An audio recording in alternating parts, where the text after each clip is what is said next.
everyone, and welcome to All Things Fantasy, where we talk about books, games, films, about all things, well, fantasy. Hello, it's great to see everyone here tonight. We're going to do a demo of a game.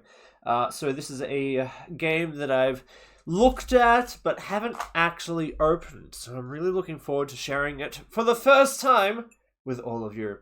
It's great to see you, Vitaria, as well as you, Second A. It's great to see you guys. Hope you're doing okay. Hope you're holding up alright. So, this is going to be my third stream of the day. I know, right? I have too many things happening. Tell me about it. So we're just going to relax, hang out, and we're going to try this game, see what it's like. So, apparently, the story of this game is that it's, as I tried to get the sound to a more manageable level, a little bit too loud, let me just bring that down, just a touch, there we go. Did I get anything else done today? No, oh wait, no, I have not, unfortunately. Yeah, I know, a hardcore day today. The music's still quite loud. Is it loud on your end, or is it fine on your end? There we go. Let's try that. It could be just that my desktop's quite loud. There we go. So yes, so as you know, some of you know, I was on Dag's channel this morning with his Pathfinder 2nd Edition game. And then I was on Ticking Time Bob's channel for his Legend of the Five Rings game. And now, I'm hanging out with all of you guys. I thought this would be a good opportunity just to relax, sit down, and say hello to everyone. So that's what we're doing today. Oh, and we're playing this game. We're doing this demo. We're going to see if it's any good. Better music's better volume. Perfect. That's good to know. Yes, I have been streaming all day. Alright, so let's start a new game. Now, this is a demo. So we're going to see how good it is. Come closer. Fear not. Why have you come to my 1,000-year-old tomb? In truth, my world was not so different from yours. Deep in their hearts, humans resemble each other, and that will not change anytime soon. Dreams are sometimes more telling than historical facts. The greatest dream of my time was the ideal of chivalry. To be a knight is to offer the very best of yourself, day after day, inspired by 4 virtues: love, prowess, largesse, and loyalty. Come closer now, and look at this book. You will live the greatest adventure that the men and women of my time ever told, that of King Arthur and his round table. I had no idea it had voice acting. I am pleasantly surprised. Yes, Russ, this is in fact Stream 3. It's not Pendragon inspired, it is Arthurian inspired. So hopefully the two, have nothing to do with each other. That might be ideal. Okay, let's do some reading. Let me just get into the voice. Long ago, on the Isle of Britain, there ruled a king named Uther Pendragon. He became enamored with Igraine, wife of the Duke of Cornwall. Under a spell cast by the enchanter Merlin, the couple conceived an illegitimate child. After birth, the child, Arthur, was entrusted to the attentive care of a knight, Ector. He raised Arthur as his son, alongside his natural son, Kay. After Uther's death, the kingdom became unstable, facing attacks from the Saxons and internal squabbling. One day, a magnificent sword embedded in a rock appeared in London. Reputed as a wise man, Merlin declared that whoever succeeded in withdrawing the sword from the stone would become the High King of Britain. The news spread through the kingdom, and so Sir Kay, who had just been knighted, decided to attend the tournament, accompanied by his father, Ector, and his younger brother, and Squire Arthur. That's alright, Russ. It happens. It's okay. Now, I do like the artwork. It is very medieval, which I kind of like. No, I do not have a community challenge.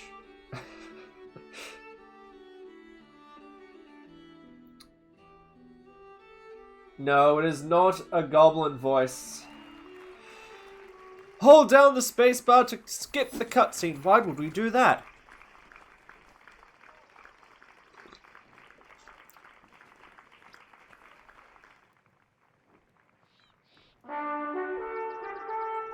Hector, Kay, and Arthur arrived in London after a long journey. The herald goes to announce the second day of the tournament. Uther High King, all this day is for you. Slain by Saxons, oh so brave and so true. Victors, you will pull the sword as your due.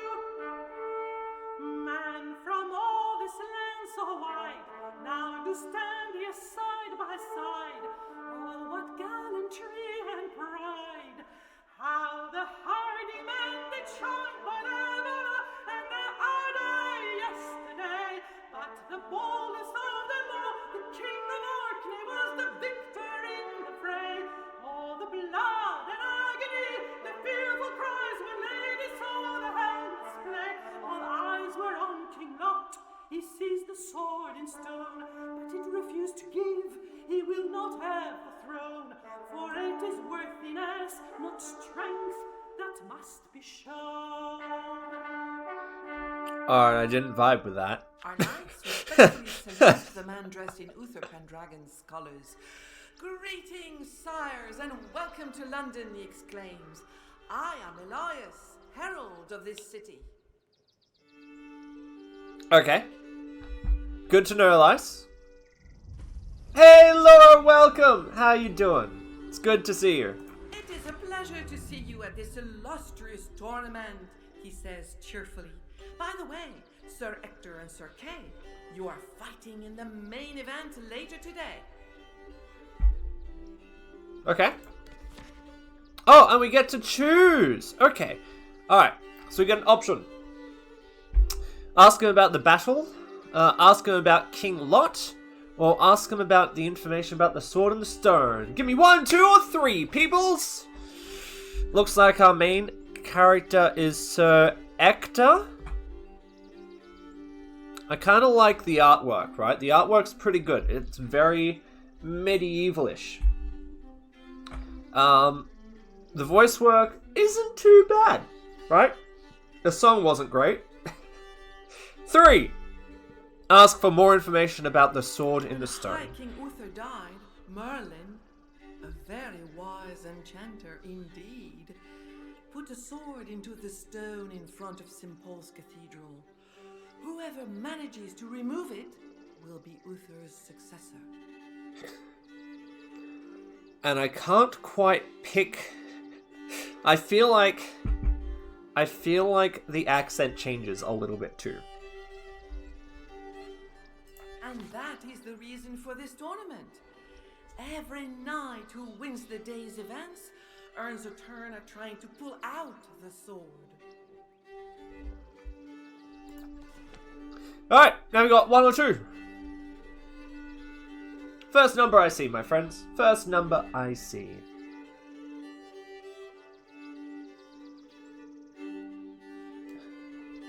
So it looks like we got our stats. Now, my microphone's a little bit in the way, but that's okay. Agility, strength, sense, vigor. Okay. Authority, grace, wisdom, will, cavalry, courtesy, melee, strategy. Alright, so good cavalry, good strategy for Hector.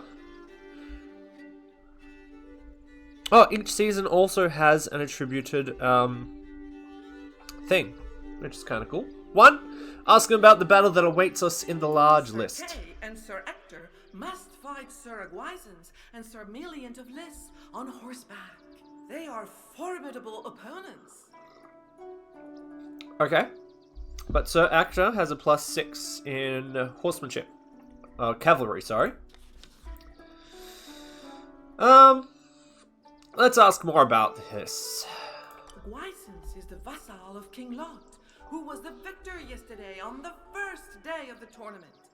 Like his sovereign, Aguisance is an outstanding fighter. He's known to be feisty and insolent. Okay. Lillian, meanwhile, is a promising young knight.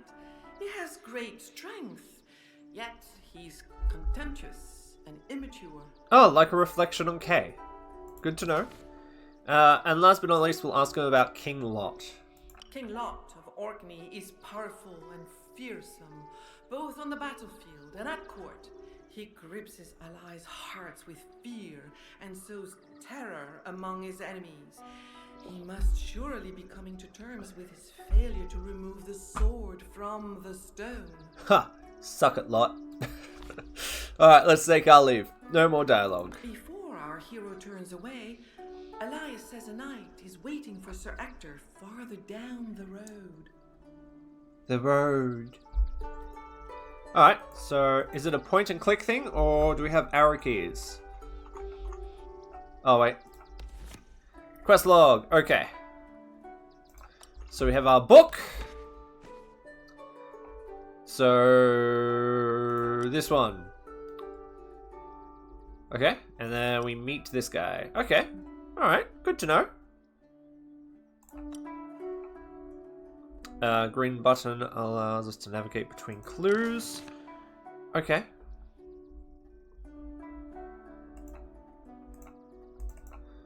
Alright. Okay. That's how we close it and bring it back. Oh, so it's kind of like all in a book. Oh! Oh! Okay. Alright.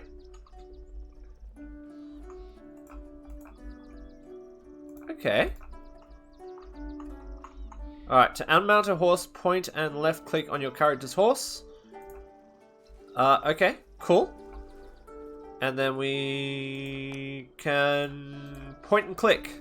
Ah, it's a point and click. Nice. Oh. Okay, nice. And then we talk to a character with left click. When Ulfius spots our heroes, he exclaims with earnest joy, "Here is my dear old Ector. Ah, dear friend, how happy I am to see you. And these must be your sons, Kay and Arthur." Looks like they only have the one voice actor. Greet Ector's old friend Ulfius and introduce Arthur and Kay. Ulfius. Oh, nice. Delighted. What a long time. Royal it has vassal. been, good Royal old vassal. Ector. Let's have a friendly duel on foot, just you and me, to see which of us has the oldest bones. We're gonna take on Ulfius, are we? Okay, that's His fine. former companion the blunt weapons they'd be using, but only to the first touche, he adds. I think you might be right, Ross. I think, yeah, you're right too, Gajavi. Suggestive trees. Ector and Ulfius prepare for the battle, both quite excited to fight each other once again. Okay, so.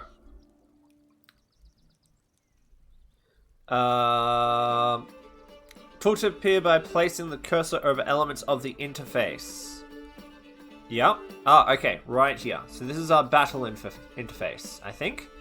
So we got a rallying cry, a run, a surrender, dismount, equip shield. We already have our shield.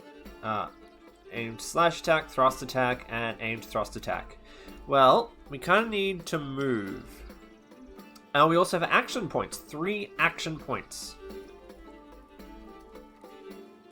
Okay. Combat actions are displayed on the Knight Actions menu below. Here. You can come back to this menu anytime by left-clicking on the Knight icon. Okay. Cool. Good to know.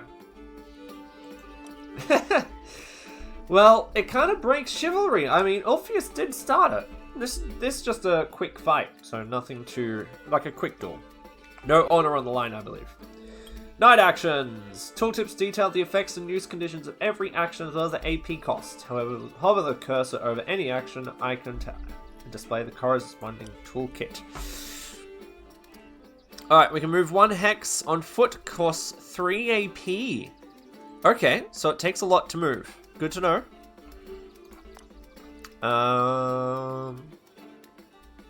Okay, so each one of these moving costs 3 AP. So, how about we move here? Force him to move to us. Okay. Click at the hourglass icon. If APs are remaining, 5 fatigue points will get removed per AP remaining. Ah, okay. Hourglass will turn green when all the knights have used their AP. So let's use... Ah, see? He has to come to us. Now, that means we get a full attack. It's our turn. Can we do an aim / attack?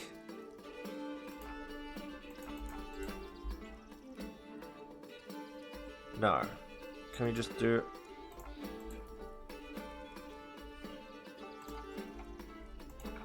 where do you want... Ah, up here. Okay, so where do we want to actually aim? So, we got some greens, we got some blue, oranges, and I don't even know what this is. Let's go for his leg. Okay. So, agility plus melee card, take 4 equals 4 total. Okay. Am I allowed to... Okay. You face your first challenge. You can only face challenges in any uncertain situations, whether or not in combat. Okay. Now click the white arrow icon to play a quick video on the types of challenges. Whenever you see this icon, you can watch a video tutorial. Okay. There are 4 main types of challenges in the game. Unopposed challenges, opposed challenges, margin-based opposed challenges, and finally, persuasion challenges, which we'll cover in a separate video. Unopposed challenges are the simplest. The difficulty is fixed and known in advance. For example, picking a lock. You attempt the challenge, compare your total to the difficulty. If you meet or exceed it, you succeed. In opposed challenges, the difficulty depends on the will of another character. A good example, an arm wrestling match. In this case, there are 2 roles, the initiator, who acts first, and the target, who responds afterwards. The initiator plays their card without knowing the opponent's total, so you'll have to guess, and often it's safest to play your strongest card. However, to gauge an opponent's strength in combat, you could check their vocation level at the bottom of the screen. There are 12 levels in total, so the higher it is, the harder the challenge will be. Margin-based opposed challenges work just like regular opposed challenges, but this time it's the difference between the 2 scores that matter. That margin determines things like how much damage is dealt in combat. Okay. So. Top area indicates what type of challenge you are dealing with and the challenge's difficulty. Okay. Which is the total score of your opponent. This score is unknown when you are the initiator. Okay. We're level 10, so we should be fine. When you initiate a challenge, you succeed if your opponent challenge total is above the total of your opponent. The higher the margin is, the more wounds you will inflict in combat. Okay. You can see the calculation of the challenge in real time according to the traits, bonuses, and maluses of your knight. When a card is selected, its value is added to the equation. Okay. The value of the traits present in the equation dependent on those of your knight displayed below. Yep, down here. Select the card of your choice and experiment with the available combinations. Okay. So, which one do we want to use? Love, which gives us an 11. Largeness gives us a 9. Power is 5. Loyalty is 1. Why don't we start off with an 11? Get off a really big hit. Alright, let's see if 15 is the number we gotta beat!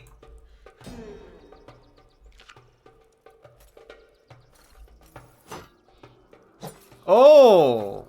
Okay, we got hidden. Can we hit it in? Nope, we'll just leave it. Okay. So we got to get up to 20. Let's get up to 20. We can do that with our largeness 9. Okay.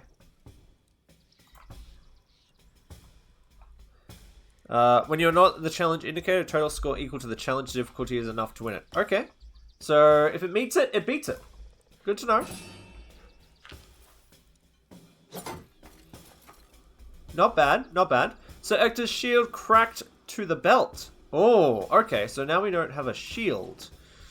It's our turn. Okay. We don't have a shield now. So what are we going to do?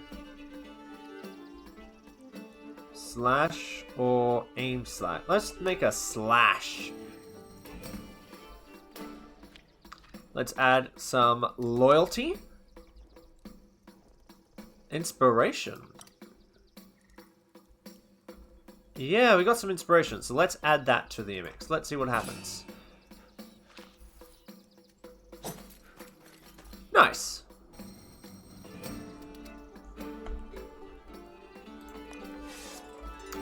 And with that, we win. Did we win? The two friends decide to call it quits. At this rate, they won't last long, Ulfius laughs. Ector catches his breath, then thanks his friend for the fight. Alright, so let's do all the things, shall we? I'll ask how he is. Old Knight is in good condition, but in any case, he will never stop fighting. It is out of the question. He dreams of a glorious death on the battlefield. So Ulfus, that makes sense. What do you think of the tournament? It is a great tournament, bustling with activity. Knights from all over the kingdom have come here to face off and take their chances at winning. And King Lot? Ulfius does not much care for King I Lot. didn't think he did. He thinks Lot will be quick to sow discord if someone other than he pulls the sword from the stone and becomes High King of Britain. I wonder how that's going to turn out.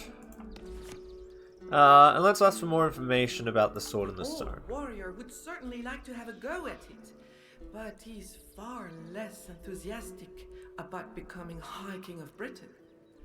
Whoever takes over Uther's throne will have many an enemy. And if there's any tips to make us look good at the tournament? Kay and Ector could persuade the herald to give them a flattering introduction before their battle in the lists. This would make quite an effect and give them a certain advantage. Wonderful. On the other hand, adds old Ulfius with a laugh, it would be wise to have a few pennies in your pocket to be more persuasive. Oh, so we can bribe. Yeah, who's gonna become the king of Logres? I don't know. Who knows? Back our heroes a moment. I saw a tearful young woman in London, Ulfius says. If you help her, she'll be delighted to choose one of you as her champion. There's nothing like the prospect of winning a lady's favor to strengthen one's courage. When he hears this, Kay sneers. He does not need a lady to be brave. Oh, ho, ho, ho, ho. Starts laughing. Ector rolls his eyes and then thanks his friend. Okay, so we can always go back to our horses and travel back on horses. So let's do that, shall we?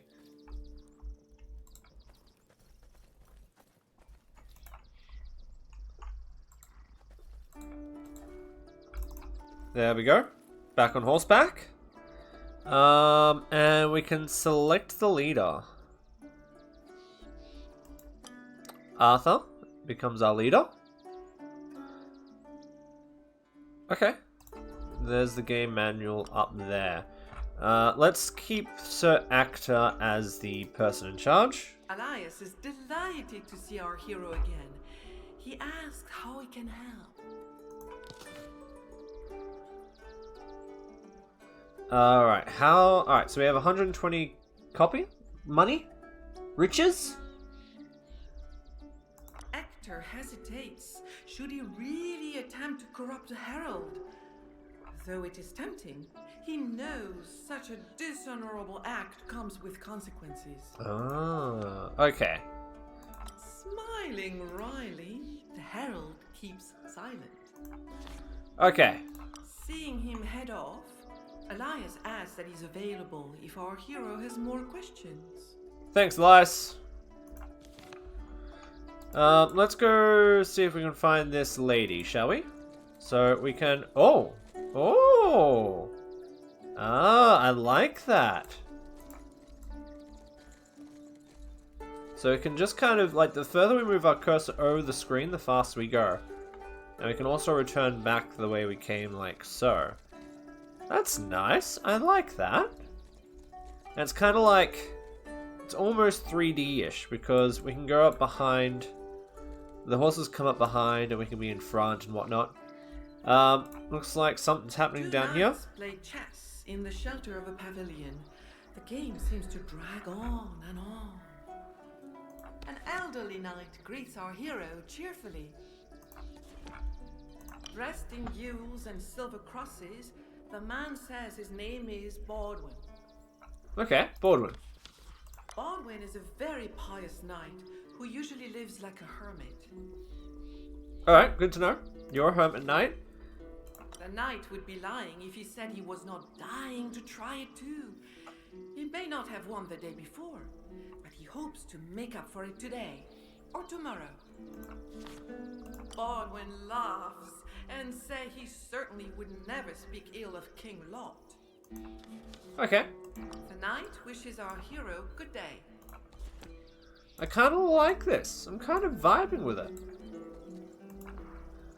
A knight with an impressive head of blonde hair notices our hero signaling that he would like to have a word.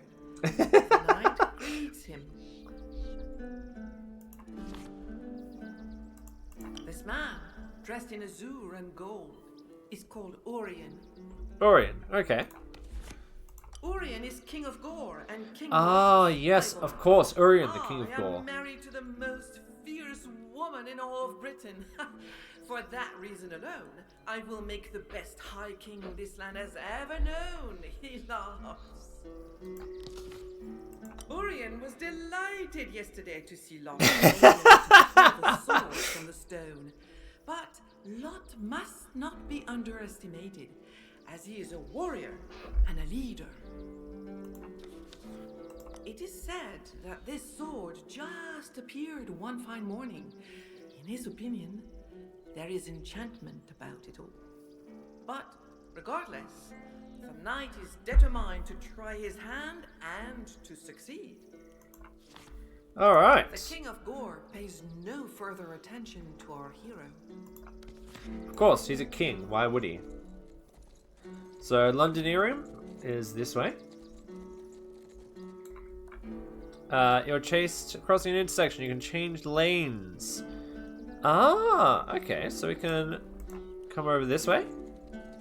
Oh, I like that. Oh, wait. There's more knights to talk to up here. So let's have a chat with them. See who they are.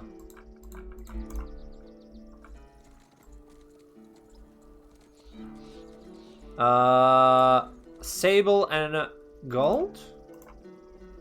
In a pavilion, two knights are loudly talking over each other, arguing who will win the day's fights. Okay, so they're still just talking? The two knights have not finished their impassioned discussion. For the moment, it seems that no worldly force could stop them from arguing. Okay. So, what if I click it a third time? The two knights have not finished their impassioned discussion. Oh, no, it just repeats the same dialogue. Okay, good to know. And we got a knight doing push-ups here.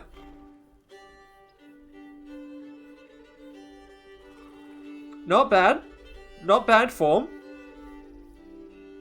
But see how he's kind of like caving in a little bit? Not bad. Not bad A form. knight, as strong as an ox and as broadly built, trains intensely. He seems to have enough stamina to continue all day without tiring. He greets our hero. The man's name is Brastias. Ah, yes, He admits Brastias. Some of these not names are much for familiar. conversation. Not a big talker, Brastias shares only that he was captain of the Royal Guard before King Uther Pendragon died. I know, right? I'm right? King Lot's reputation already speaks for itself, he sneers. He has nothing else to add. I mean, that's fair. We are currently looking at the Knights of Logros, and Logros don't really look fondly upon Lot. The man does not need the chimera of a prize at the end of a tournament to make him want to fight. At the end of the conversation, the knight wasn't even out of breath. Alright, so Brastias, have fun there. Our heroes are excited to see where they will show off their skills. Here is the tournament lists. There is already a knight there, kneeling in prayer. A king with emaciated, almost razor-sharp features tears apart a chicken leg with a smug look on his face. He does not even deign to look at our hero. 2 guesses about who this guy is? Can we speak to the horses? That's probably a good idea. No, we cannot. Also, if you see something, like if you see something that you might be interested in interacting. Yeah, exactly. So this is the tournament grounds. Okay. This is probably where the tournament's taking place. Who's this guy? A knight, wearing gules and silver, prays, kneeling in the middle of the lists. The man murmurs a quiet greeting before saying his name is Aguisance. You would be right, Futaria. Can you add a name to that douche? The knight answers rudely that the only way for a man to truly know another is to fight him. Well, you can wait till tomorrow, bud. Aguisance gravely explains that he is a Christian. He prays for his soul should he die in the next battle. Well, that's a little bit dramatic, dude. We're using rebated weapons, aren't we? Alright, so let's head to London. Londonarium.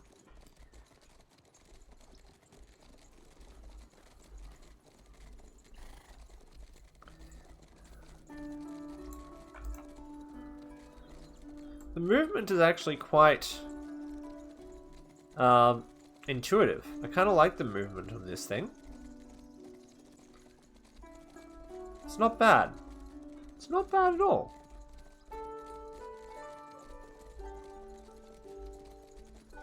And the artwork's very pretty. I really like the artwork. Ah, yeah, it's okay. So that guy was probably King Lot. Amazed, our knights pass the majestic gate to London, the largest town in all of Britain. Hey, look, there's K symbol.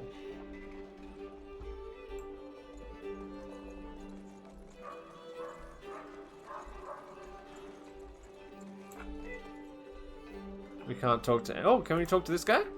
Behind a stall selling rare and precious fabrics, a bronze-skinned merchant with a broad smile greets our knight. The merchant, named Basil, sells the most beautiful and fine products.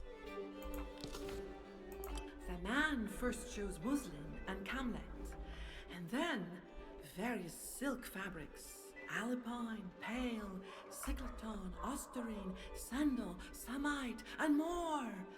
Though the names are too many for our hero to remember, he's dazzled by the fabric's colors, textures, and sheen.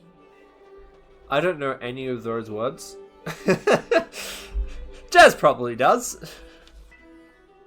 Basil hopes our knight will come back to his shop before the end of the tournament. Alright, sure, dude. Whatever. We probably shouldn't gallop through the streets of London.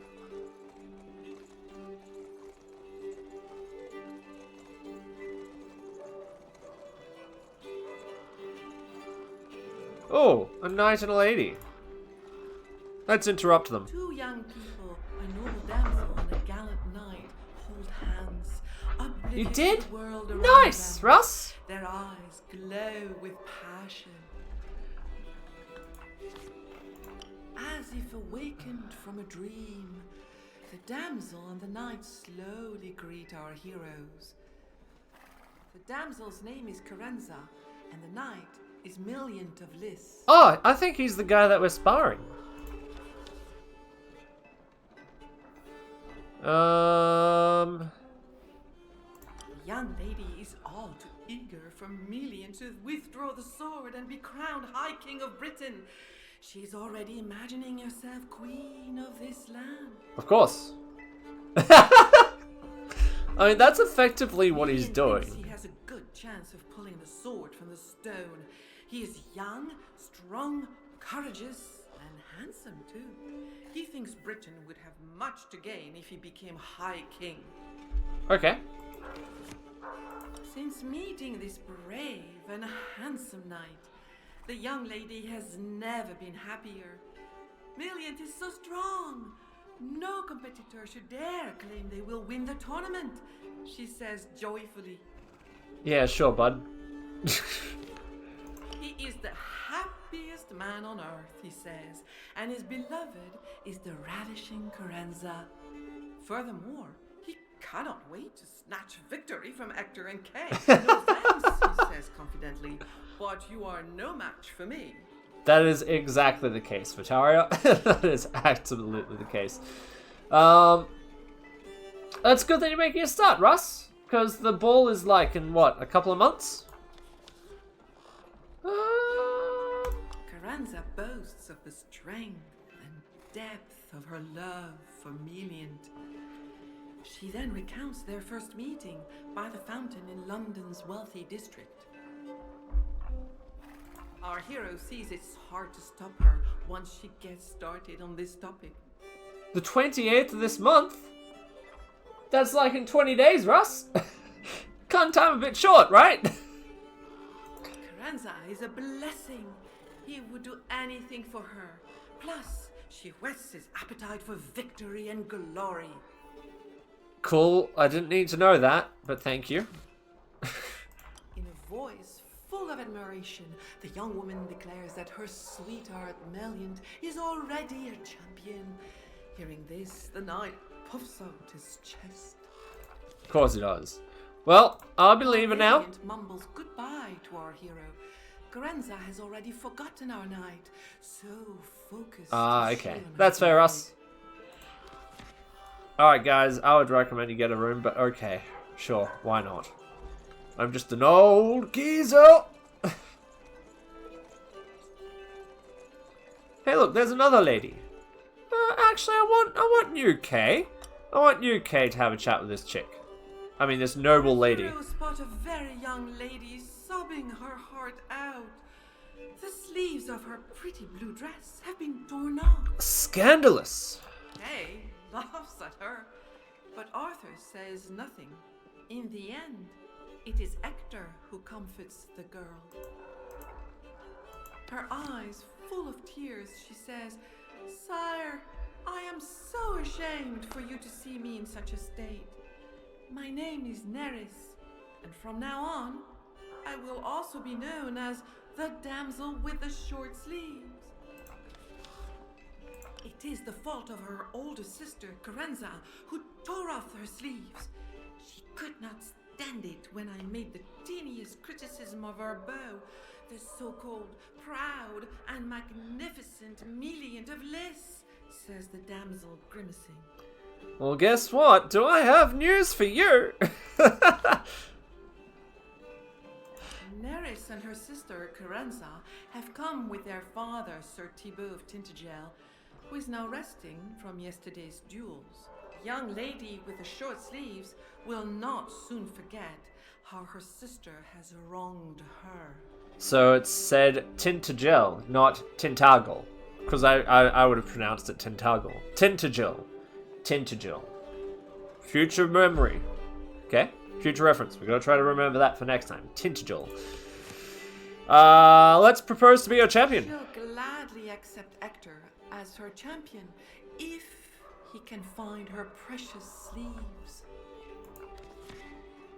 The young lady smiles. If Sir Hector could, she would be truly delighted, and her heart would be soothed. So we gotta find a pair of sleeves. The odious girl is only interested in Meliant, as if he were the best knight in the world, which is far from the case, she adds, wrinkling her nose. Yes. All the knights are going crazy over this sword. Whoever pulls it out will be the most powerful man in Britain. Okay. The damsel invites our hero to come and talk with her whenever he likes. Alright, so we are after a pair of sleeves. Probably blue sleeves. Blue sleeves. Let's take a look at the book, shall we? Become champion, noble lady. Let's find sleeves.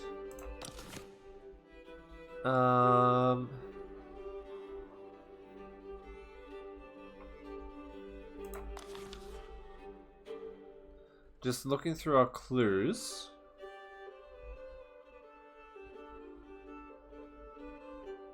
Maybe let's try the wealthy district. Maybe that's where... No, close. Thank you. Now, how do I close the book again? Ah, that one. Sleeves are actually separates, and they were contrasting fabric, were they? Okay, so we don't want blue sleeves, we probably want something like... Ah, okay, so here's the fountain. I believe, maybe. We can find if the sleeves are in here. Our knight looks for the sleeves of the younger lady, and he finds them at the bottom of the pool. But they are in terrible condition. That's not good. We can't deliver it to it like that. Okay. Hold on to the left click on a knight, drag it onto the desired knight, then validate your choice. Okay. So if I go you...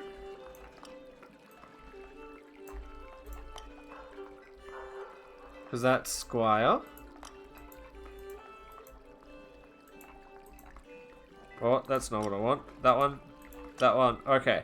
So if I go here and drag it on to Arthur, can he fix it? No.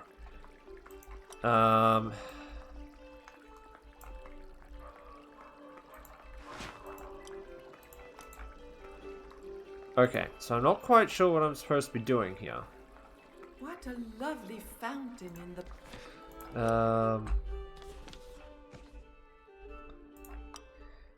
Get the sleeves cleaned and repaired for Neris. Okay. Who can repair sleeves, I wonder?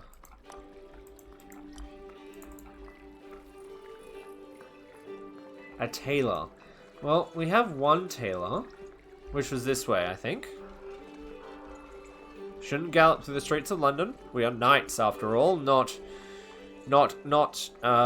heathens, of course. We have to have a reserved, leisurely place.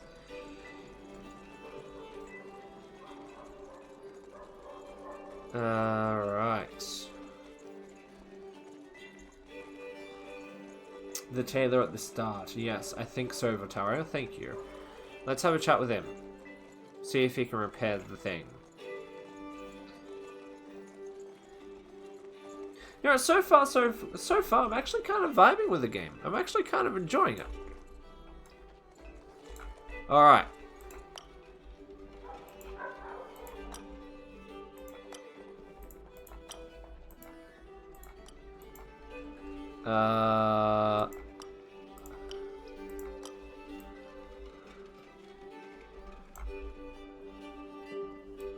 Let's give that to Hector.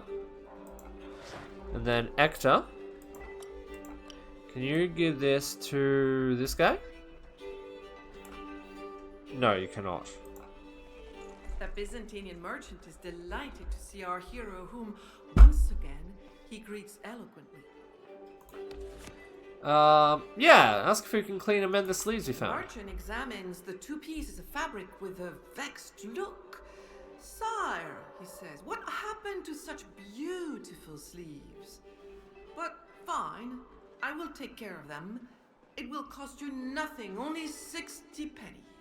That's half our money, guys. Let's see if we can negotiate the price of the sleeves. Now, we're about to face a persuasion challenge. Each dialogue choice corresponds to a knightly virtue, and after you select a dialogue choice, you can only play cards from that virtue. Okay. To persuade someone, your knights must face a persuasion challenge. Here's how it works. First, choose the type of argument you want to use. There are up to 4 options available, each tied to one of the chivalric virtues. For example, to speak in the name of love, simply pick the dialogue line that reflects that virtue. Each virtue comes with a modifier, positive, neutral, or negative. And depending on the context, certain types of arguments will be more effective than others. These modifiers will directly impact your final result. Pro tip, check your hand before making your choice, because the only cards playable will be the ones of the chosen virtue. And don't forget to look at your knight's traits. The one with the most inspiration points in the chosen virtue will have a clear advantage. Okay. Since this is an opposed challenge, your approach also depends on your position. If your knights are initiating the challenge, you play first, but you won't know the difficulty in advance. If you're defending against persuasion, then your opponent goes first. The difficulty is revealed, and you can adapt your response accordingly. So just like a battle. Okay, good to know. Alright, so. Love. Love is pretty good. Loyalty might also be very good. Paris, not so much. So let's go loyalty. Okay. So, looks like we get a -2 automatically. So let's add +9 with a little bit of inspiration. Let's see if 10 is going to be enough to cut it. No. I want that one, please. Okay.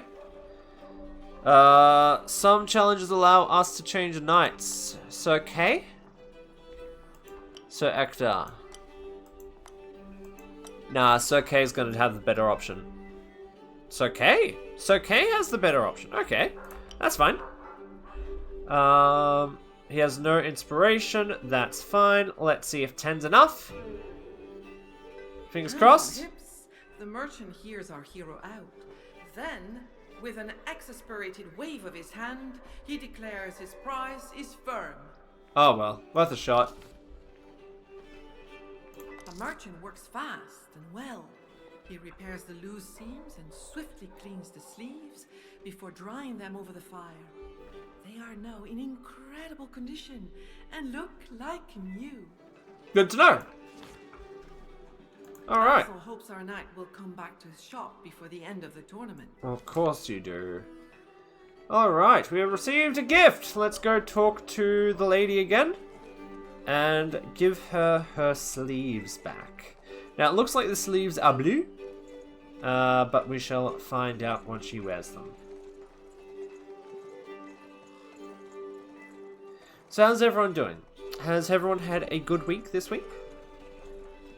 Or an okay week this week?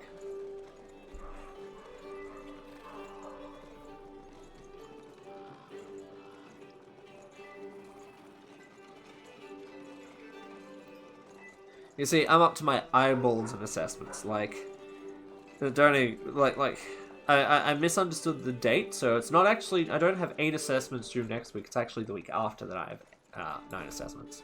All right, so you, this, no, you, this. Do we need to talk to her? Still sorrowful.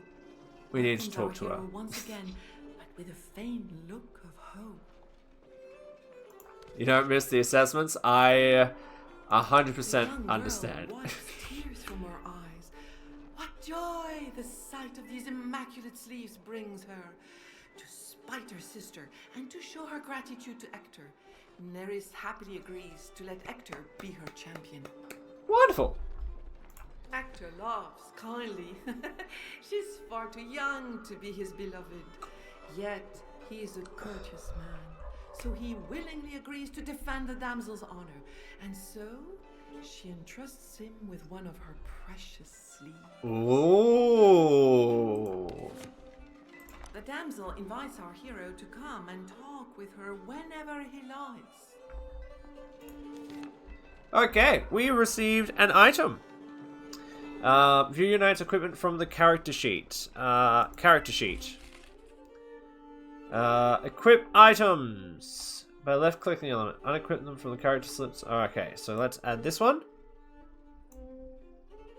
Left hand, right hand, torso, plate. Okay, yeah. Left-clicking on them. What am I supposed to...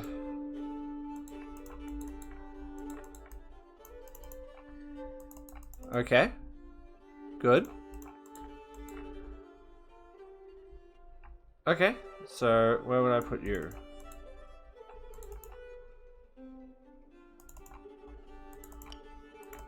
There we go. Wonderful. Alright, now where are we going?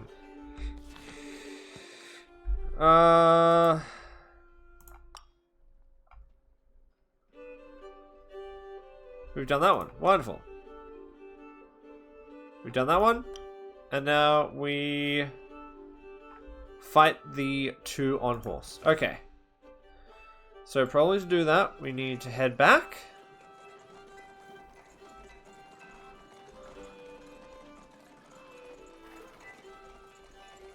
And find out information about how we're going to kick those two knights' butt. You set a timeline to dye your hair. Nice! What color are you going to dye your hair, Vitario? If you don't mind me asking.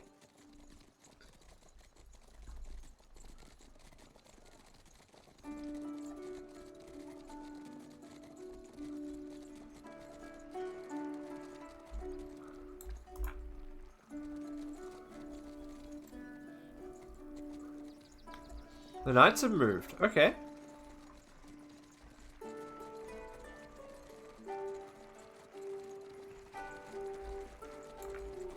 Elias waits for our knight's signal to announce the next battle.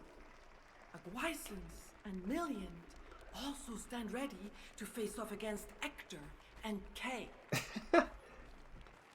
Metallic Ruby sounds incredible. And you had a LARP warband meeting. Nice. Nice, Kajabi. Nice. That's the way we're supposed to do it. Just simply outflank them by running around them. Okay. Let's fight off a couple of people. Accept and start the fight. Emphatically and poetically, the herald proclaims how Aguisans has accomplished such fine feats thanks to his ardor and daring. He also introduces Million to Bliss, whose strength is well proven. Then it is Ector and Kay's turn. Though Elias praises the experience of the first and the ardor of the second, our knights feel he could have presented them better. Now, let the duel begin. That's because we didn't pay the man. Alas, Arthur lost Kay's sword. Kay spitefully accuses his brother of being a bad squire. It's impossible for him to fight without his trusted sword. So now, here he is, stuck on the sidelines. Fortunately, Orpheus arrives to fight alongside Ector.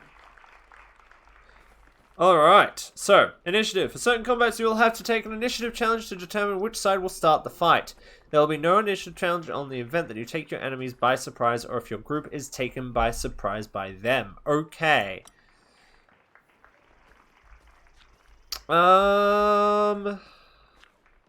Let's add a largeness to this.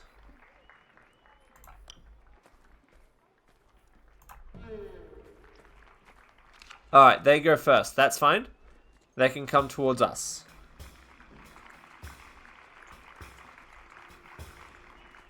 Okay. We can examine statistics and states of combatants. Okay. Click on a combatant or cursor change if you want to examine the field of view. Remember that you can move the camera by holding down the mouse wheel. Okay. Examining the rich charger. Okay. Well, that's good to know.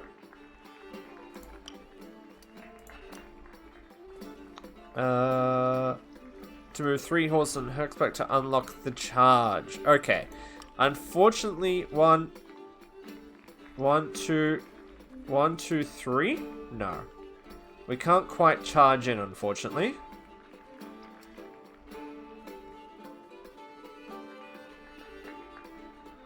And that'll take all of our movement too. Can we look at the knight?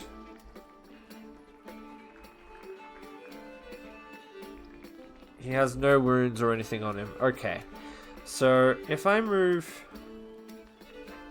here,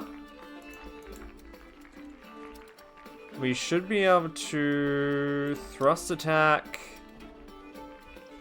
Let's take on 2 knights at the same time. Let's take on this guy. Oh, Grail cards! We got a Grail card. Okay. Grail cards have random values that vary between 14 and 24. However, you won't know their exact value until after you confirm the challenge. Okay. So let's save the Grail one for now and throw in the Power S. Okay. Let's see how that goes. What? We failed on a 15. Okay.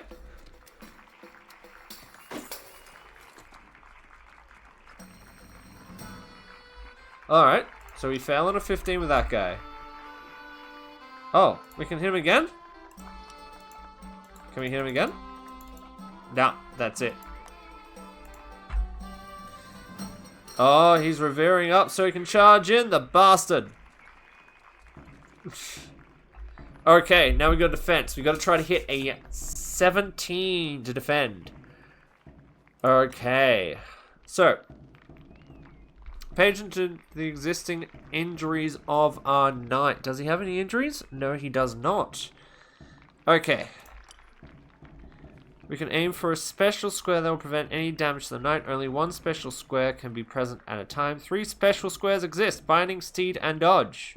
Or let's play When video. one of your knights is attacked and their defense score is lower than the attack score of their opponent, the hit location wheel appears in the top right corner of the screen.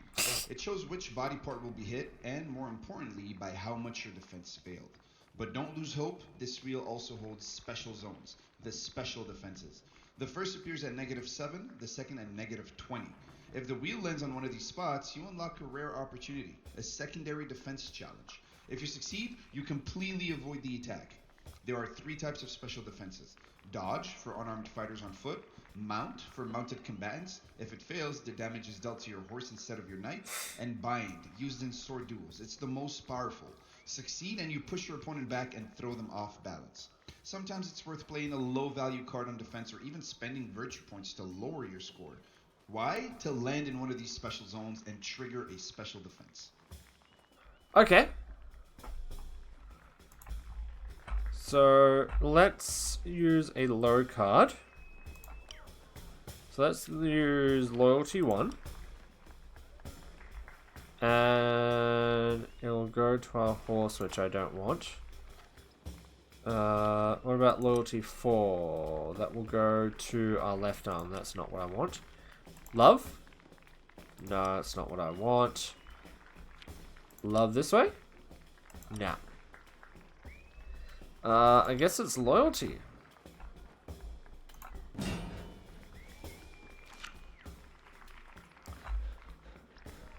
Okay. And our horse does not take any damage because our horse is just that good.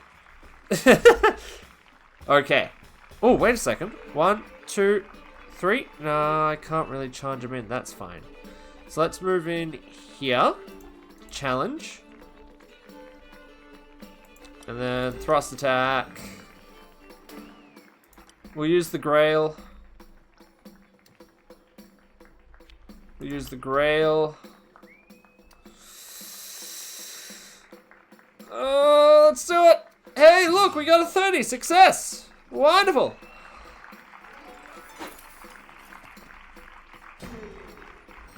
Alright. He inflicted a major wound on Sir Melian Delius' right arm, and he is destabilized. Okay.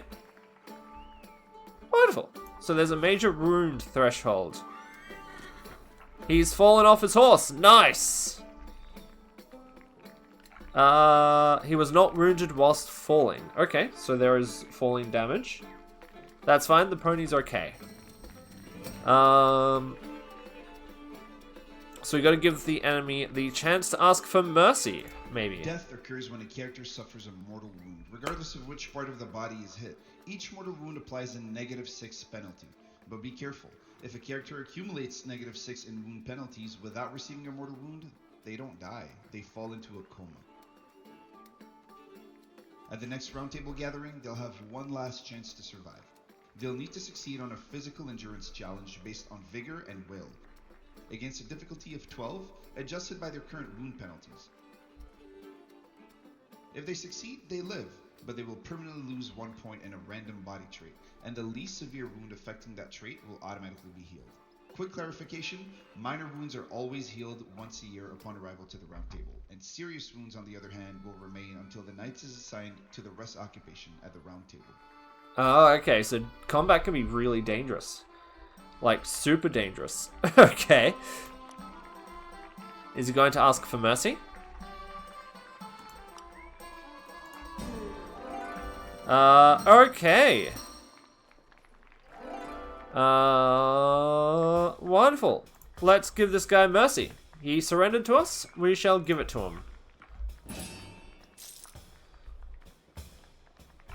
Gave mercy for a ransom of 2 opulence points. Wonderful. Always love some ransom. Alright, 1, 2, 3. We can charge in! We can charge in! Why did not do any damage? Okay, that didn't work.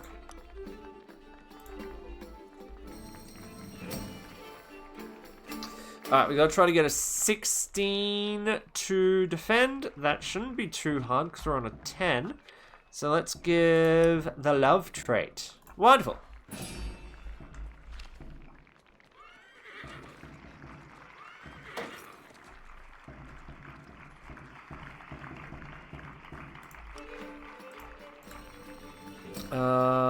We don't know how much his is, so let's add another 20 to that, shall we? Maybe 22? See if we can hit on a 22, my friends. Hey, we hit on a 22. Nice.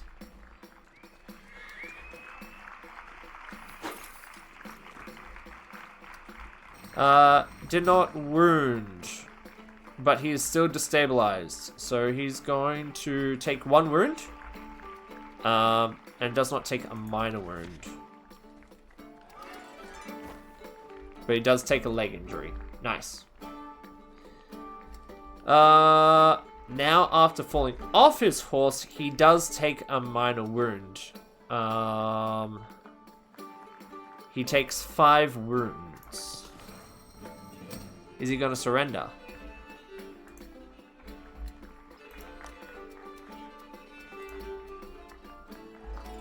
Alright, when an enemy is injured, attempting an attack that targets an already injured part of the body is the best way to defeat him. Indeed, a wound of 6 will eliminate the target opponent from combat. Okay. Aim shot. Observe your adversary's stats and initiate an armed hit attack on his wound. Okay. So, let's see where he's wounded. His right leg. So let's attack his right leg, shall we?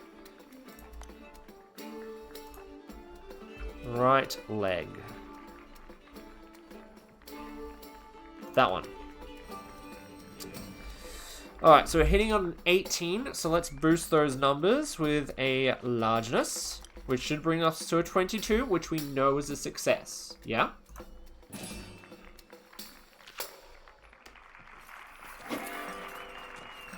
Alright, he inflicted a minor wound, and he takes 7 wounds, which is equal to his major wound threshold of 6. Nice, okay.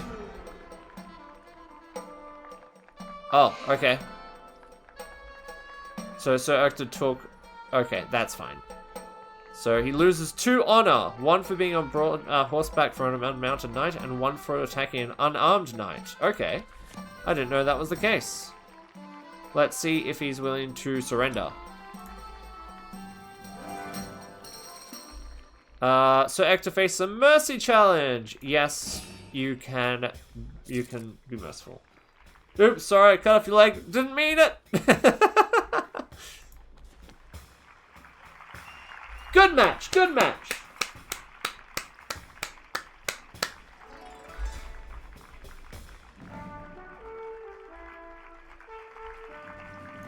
Graceful and precise, our knights fought with fabulous power and speed. How beautiful to see such a duel. Spectators were awed to watch young knights defeated by 2 older warriors. Oh, she's calling us old. Elias proclaims Orpheus and Hector victorious. Kay will have one last chance to shine.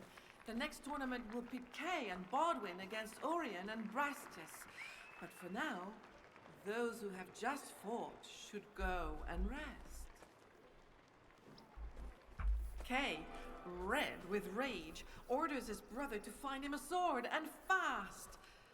Feeling ashamed, Arthur only has himself to rely on. Okay, so we need to find a horse. We need to find a sword. Any ideas where we can find a sword? Any at all? I am not sure where to find one. Exactly, not old, just experienced. I want any swords through here. No.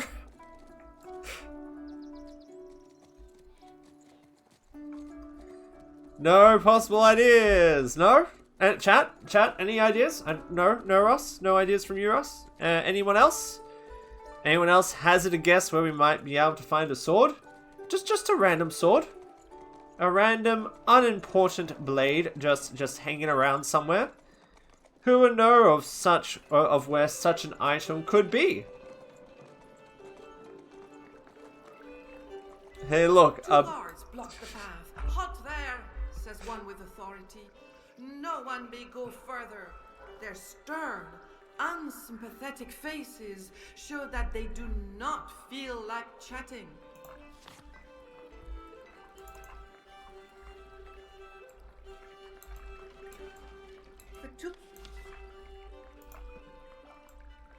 Can I chat with them?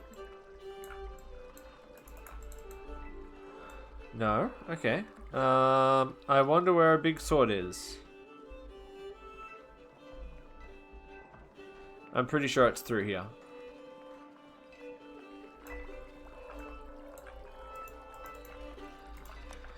Let's see if the book has anything for it. Oh, we gotta ask the crowd where we can find a book, find a sword. Alright, well, we'll head back up. The 2 guards stop our hero.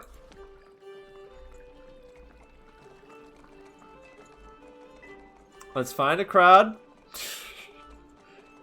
I kind of jumped the gun a little bit, didn't I?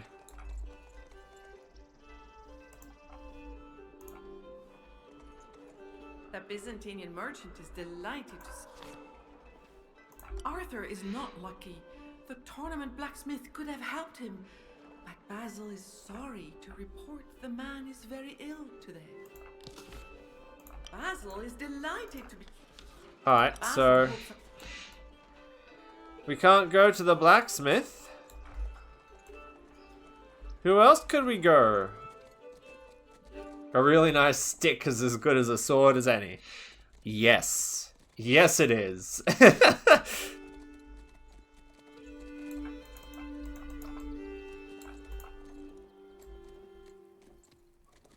Can we talk to anyone through here, probably? Kay cannot grasp how...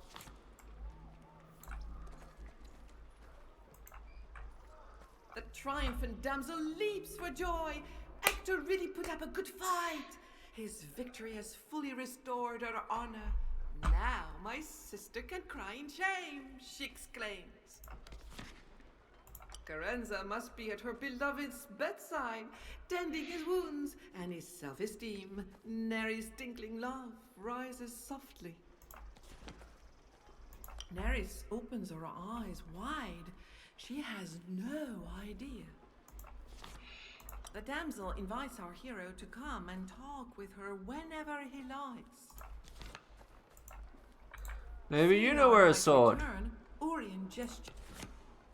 Orion snorts mockingly. Losing your nice sword. Ha!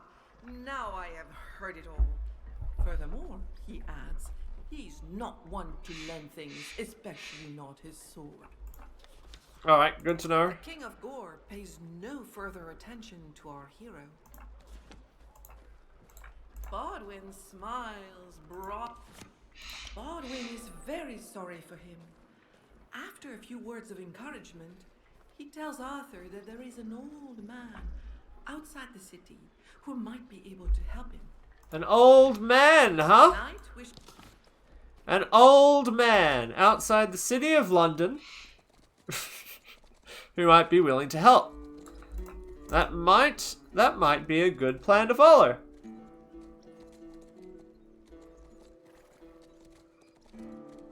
It's fine.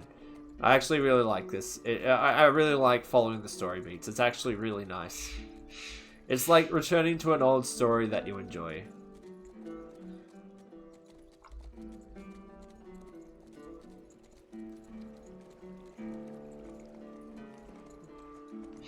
Did you see an old man outside just then?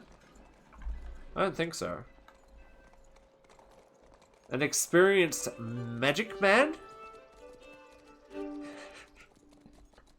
Only if his name is Mike or Tim.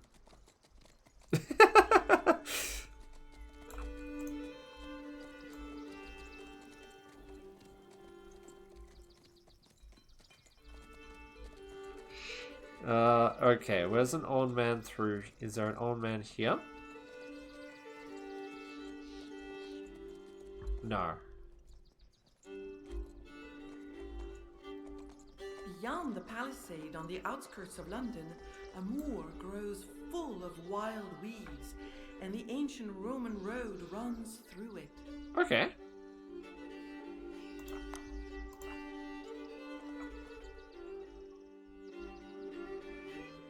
You'd also accept magical Trevor.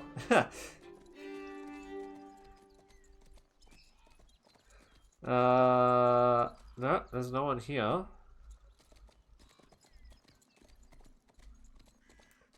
Did I get told faulty information? Someone pulling my leg.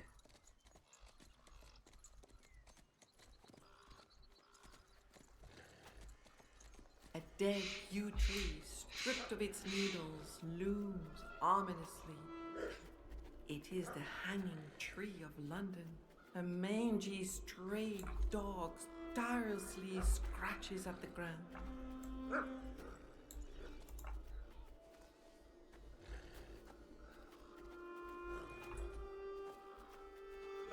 The dog pays no attention to our hero, so busy is he scratching and clawing at the ground.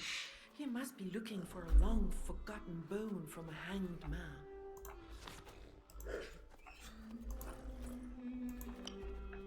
Alright, I think we're missing something, guys. Find the old man outside the city. Okay, that's what we're trying to do. Same here, actually. Maybe we have to...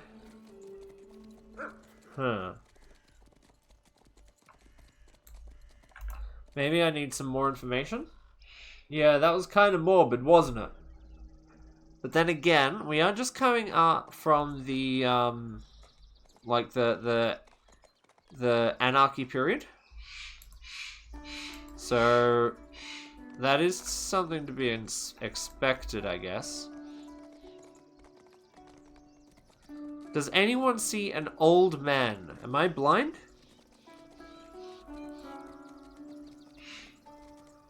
So that's London down there.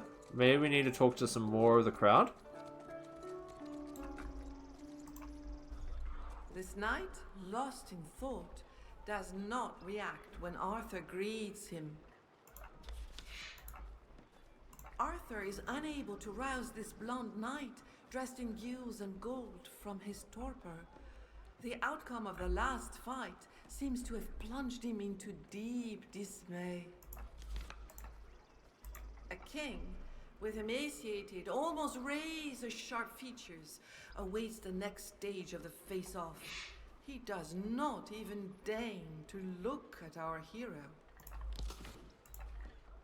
A little wary and very imposing, Rastias asks if there is anything he can do for our knight. Rastias does not know what to say, so he does not reply.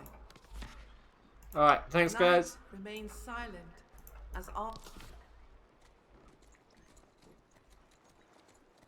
I see no old man.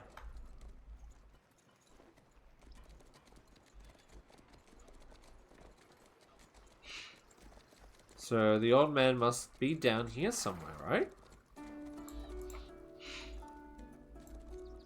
I actually really like the movement controls. It's very, it's reminiscent of like the old point and click games, but with a little bit more,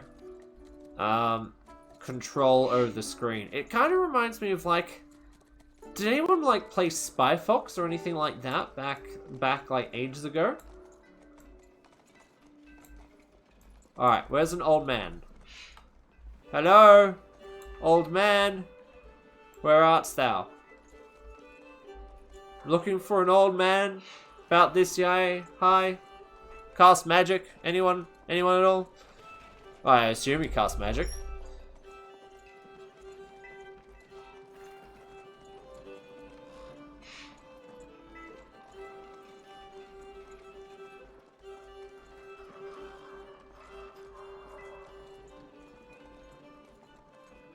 I really also enjoyed like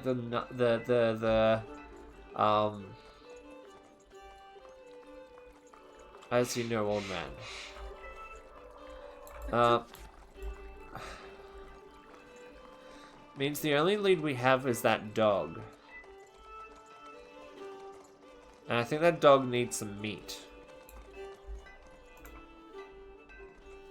The Byzantine merchant is delightful. Basil hopes our knight will come back to his shop. Alright, so...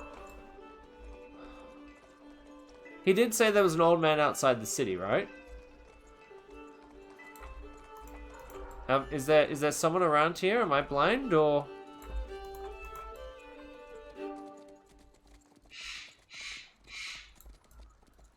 I don't see any man. The only thing that I saw was that dog creature.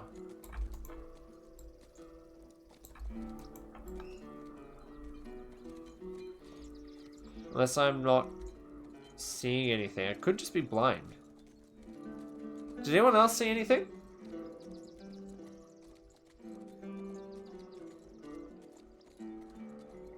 Alright, outside of town.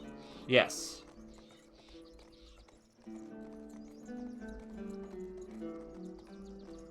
Is there a man along this track here? Nope. It is in here.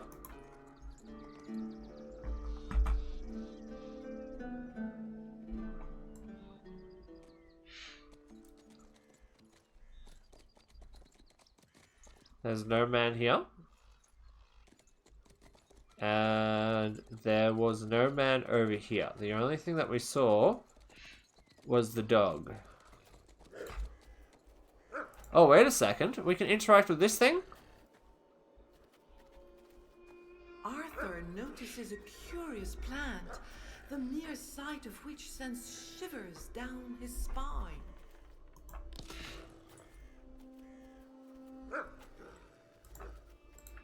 Arthur notices a curious plant, the mere sight of which sends shivers down his spine. Some rope.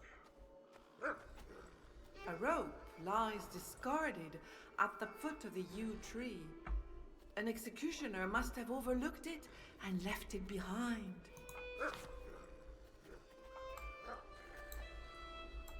Was there any other...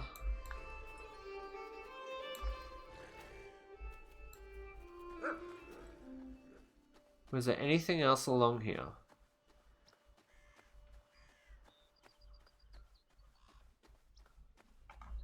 I think I'm missing something, guys. Do you see something I don't?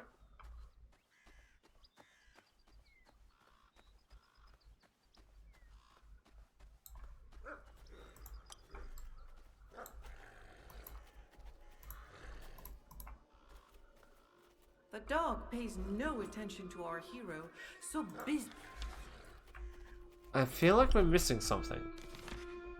Alright, so. Find the old man outside the city. That's all we're given. There's an old man outside the city. A yew tree. Okay. So there's a puzzle here. I just gotta figure out what the puzzle is. Hey, Christina, welcome. How you going? There's faces. Why is there faces in the tree? Alright, so this is what I got.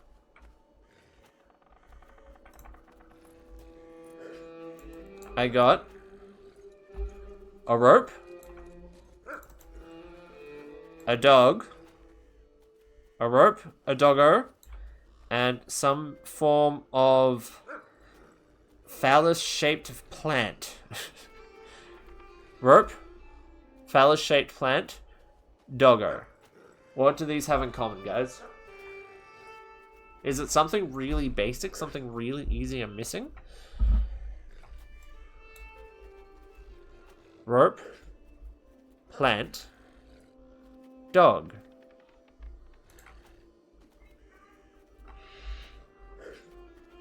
Rope, plant, dog. A rope lies discarded at the foot of the yew tree. An executioner must have overlooked it and left.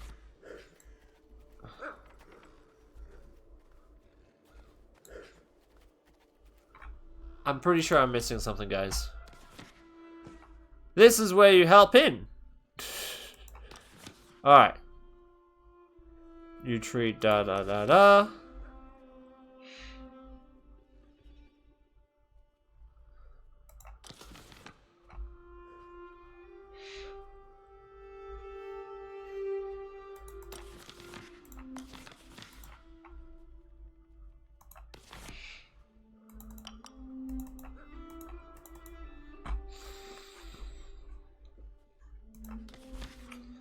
Fairly sure I'm missing something.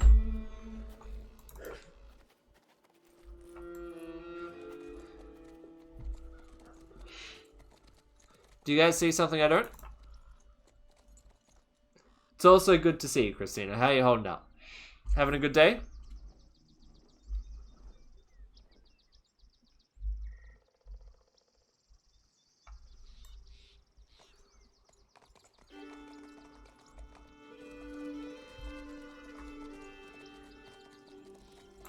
Wait. Can I interact with the meats? That might be an idea. If I can interact with the meats, can I interact with the meats? No.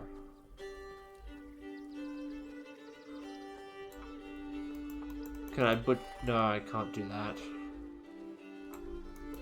No meats. Kay cannot grasp how Arthur could have made such a blunder. If the sword was forgotten at their last stop before London, it would take too long to go fetch it and... No. Okay. Just woke up. Good plan. Good plan.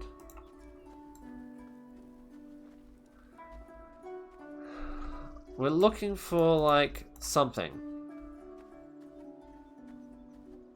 I'm not sure what, but we're looking for something.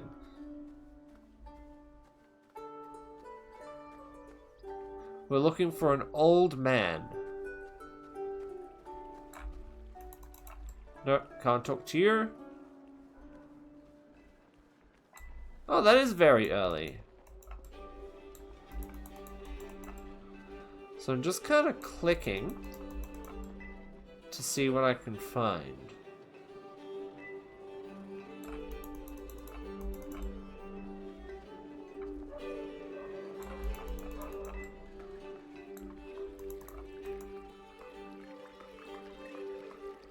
What a lovely fountain.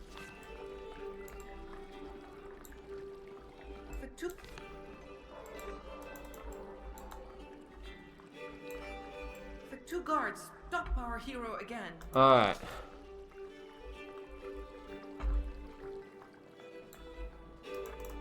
Nope.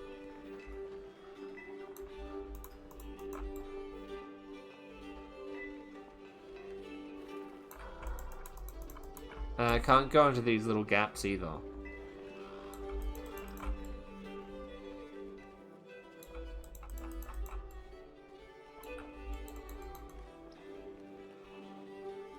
There's not much else here.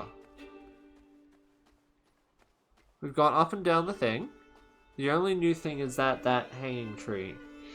No, I am not playing Sir Robin. This is just some nobody. You know, just some random squire. No of importance, really. And I can't interact with any of the meat, either. There's no one here. There's no one here, either, and I can't go any further than that.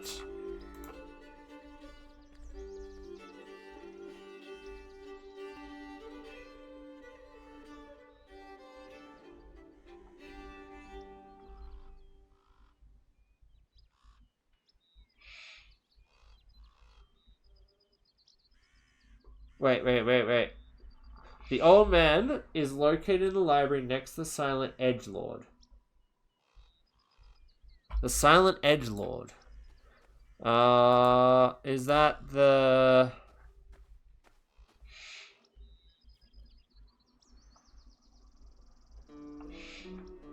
Alright, let's take a look.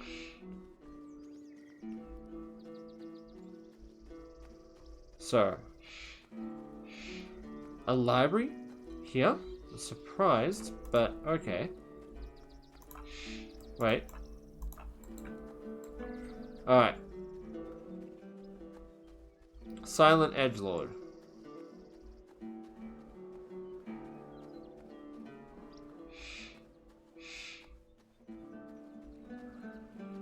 Here.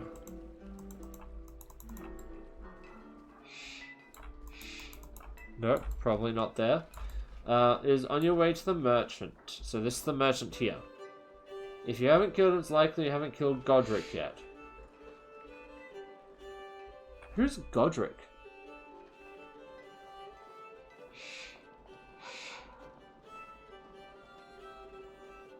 I don't know. I've not met a Godric yet.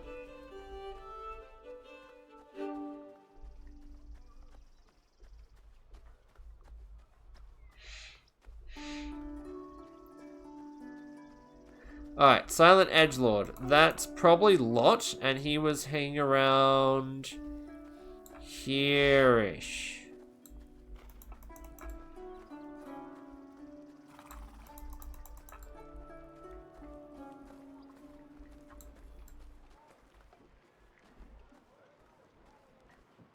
Is there any other people around this area?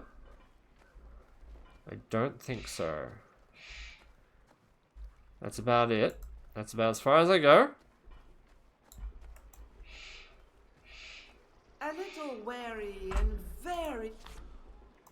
the night.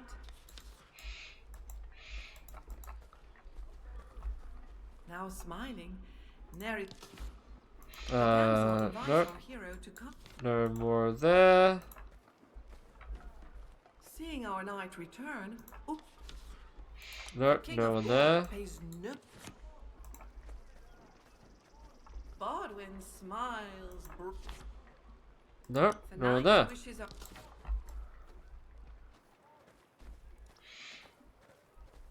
I don't know, guys. I'm kind of stuck here. I would think that maybe the demo ends here, but that doesn't make sense, does it? Yeah, I know, right? I kind of feel like we're stuck.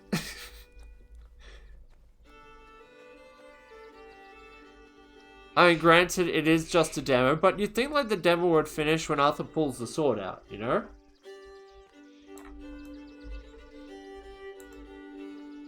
I kind of feel like that should be the case. However, not having Merlin turn up is potentially also a good way to finish the thing too.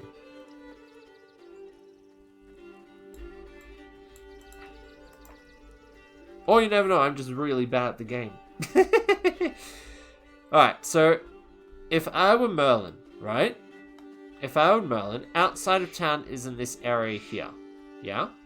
I'd imagine this is where he would be hanging out. Probably like up against this tree or something. Yeah?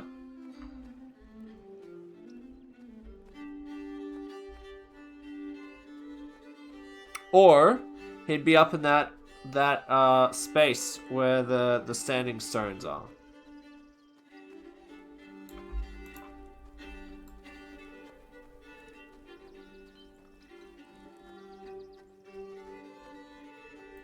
Unless it's a glitch. Could be very much a glitch. Who knows? So I would imagine him either being in this place.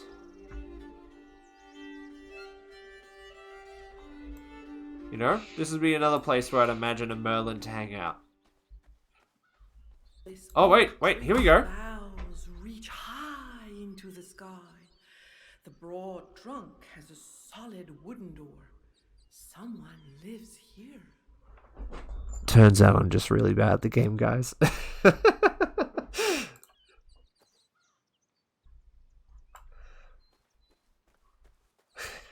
No, just turns out I'm just awful at the game. Arthur knocks, and the door opens. He climbs a long staircase, spiraling up into the darkness of the trunk.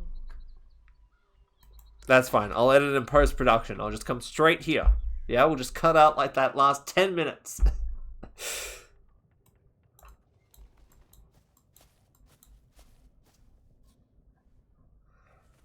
Oh, just overcomplicate it. Hey, look, an old man!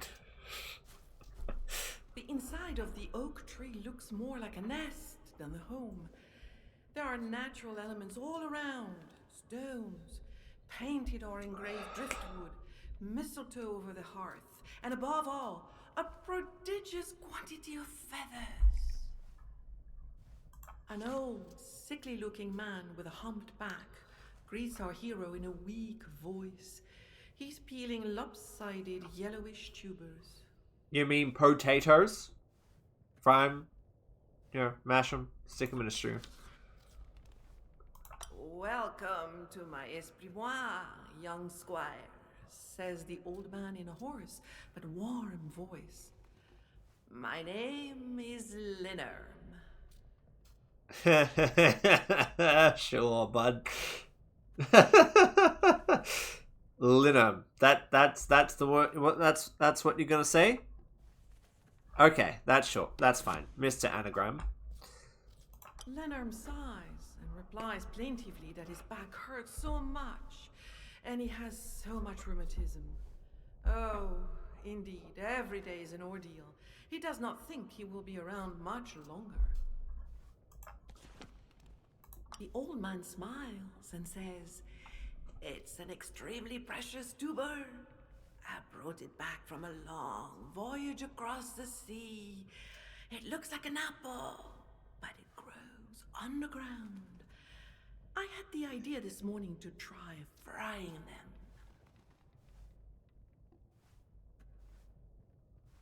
I think he needs his eyes checked. But he invented chips, so I guess it's a win-win. Linnerm will help Arthur, provided the young man can find him some mandrake root.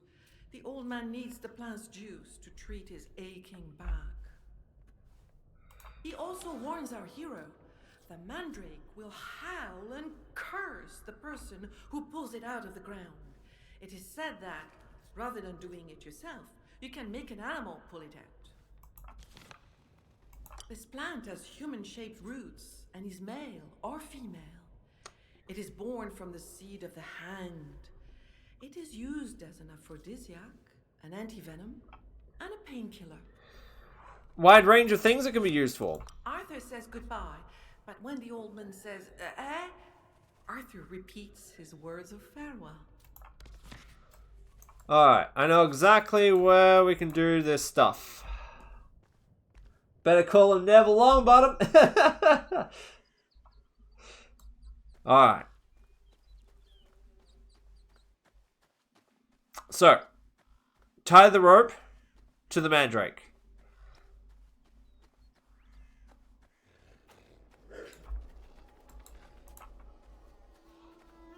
This rope. Tie the rope to the mandrake. Using the rope, Arthur approaches the dog, who starts to growl. Let's do a taming check. Okay. So, we gotta hit a 12, which isn't that difficult, because we just do loyalty to a 14, which should get us up without too much difficulty. With firm, stern words, Arthur coaxes the dog into letting him approach. Our hero slips the rope around its neck and ties the other end to the mandrake. Pretty much. He whistles, and the dog runs off at full speed, pulling out the magic plant, which screams a terrible curse at the dog that runs away as if the devil himself were on his heels. Arthur retrieves the mandrake that has finally stopped squealing. Poor doggo. Well, that was fun. I know, right?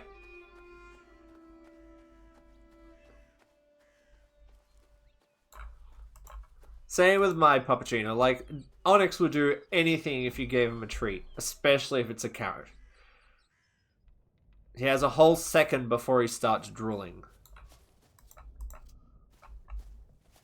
Linnerm nods to Arthur as the Esprimoire door closes. The old man is delighted.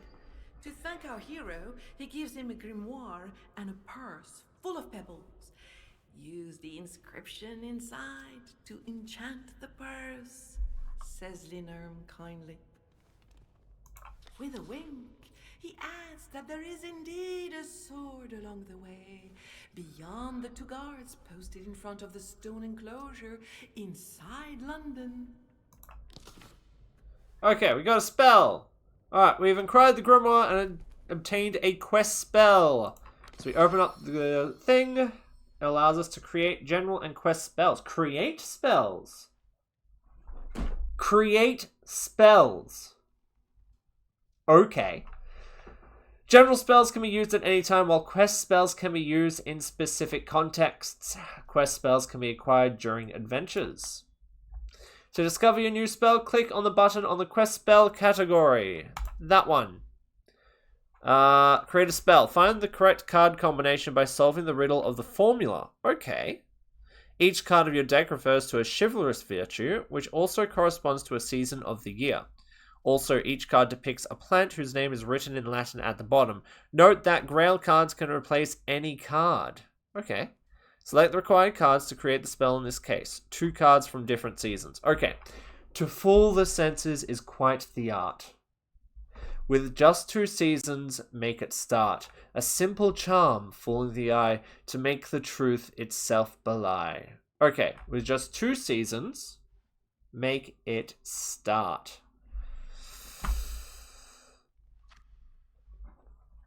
2 seasons to make it start, huh? To fool the senses with just 2 seasons, make it start. 2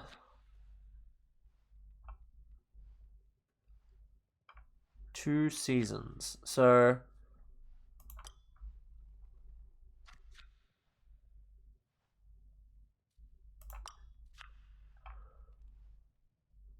do we know if it's the correct spells?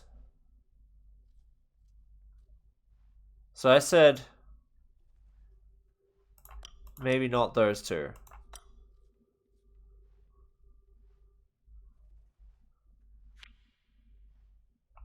That one. And that one maybe?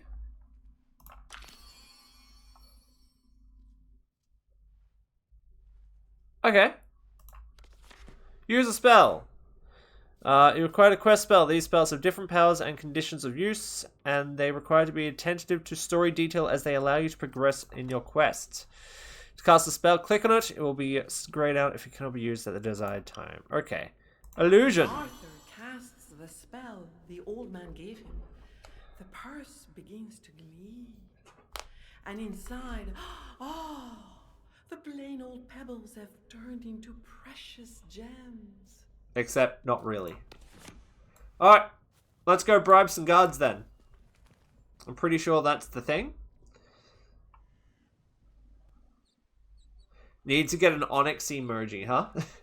Well, I could have a chat with Mac McBluff, a talented artist. They made like all the emotes, like all the bird emotes, like the Pikachu emotes for both Happy Face, Question, and Raid. So, I could have a chat and see if we can put some Onyx emotes together. But what sort of emotes would Onyx be?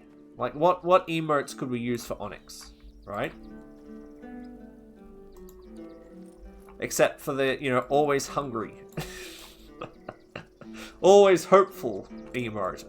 That's kind of difficult to, it's a little bit difficult to reproduce.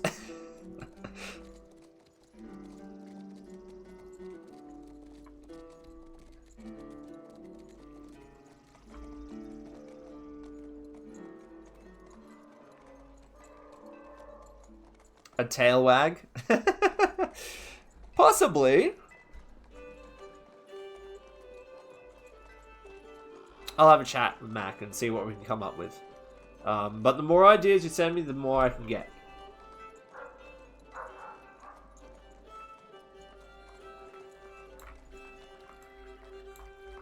The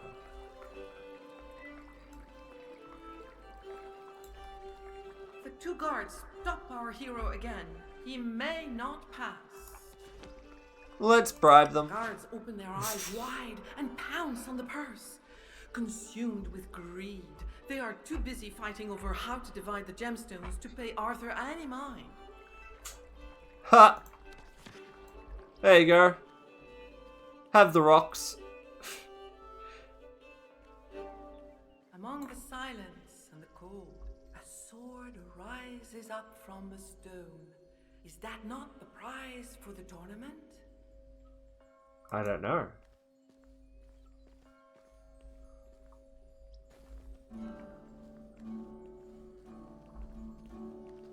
Now I see the sword there gleaming, and I silent and trembling approach the rock to seize the sword. Oh, what rare and You, what have you done? Cries an angry voice to the terrified Arthur. Get out of here, you beardless squire. Do you think you are the next High King? Lot mocks Arthur. I knew it! Him out of the way. He, one of the top knights, just cannot bring himself to give up. He yanks on the hilt of the sword, but it will not budge an inch. Drawn to the scene, a crowd gathers. Observed by so many knights, Lot finally gives in. People look on in amazement. Arthur approaches the sword. now they see the sword there gleaming, the crowd all silent and trembling,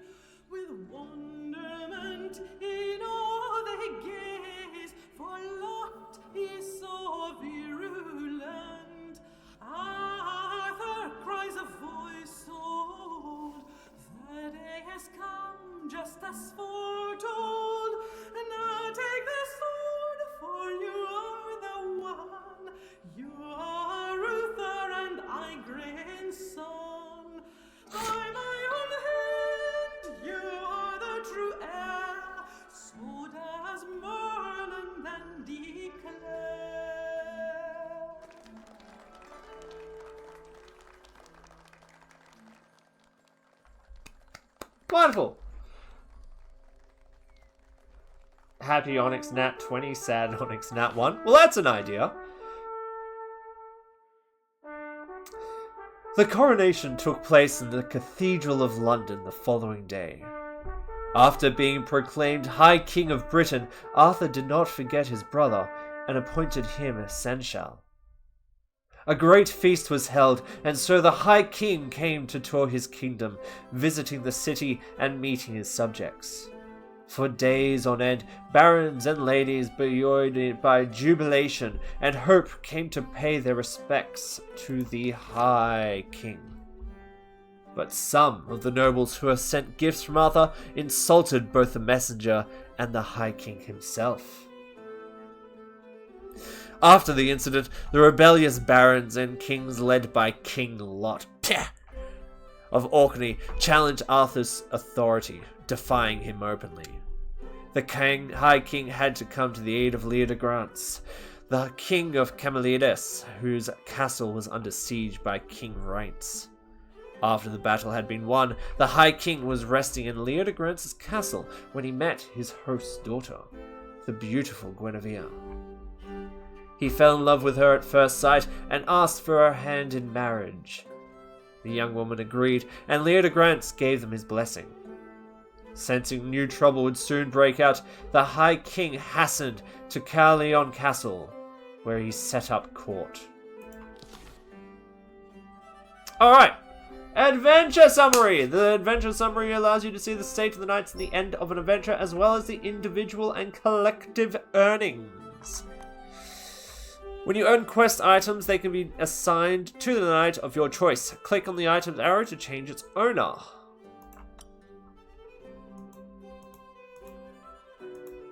Well, let's allow Sir Ector to hold on to it. Wonderful. Wonderful. Yes. Nope. Wonderful. Year 513, huh? In the 3 years following the coronation, the rebel barons rallied around a common goal, to gather as many troops as they could under King Lot of Orkney's command.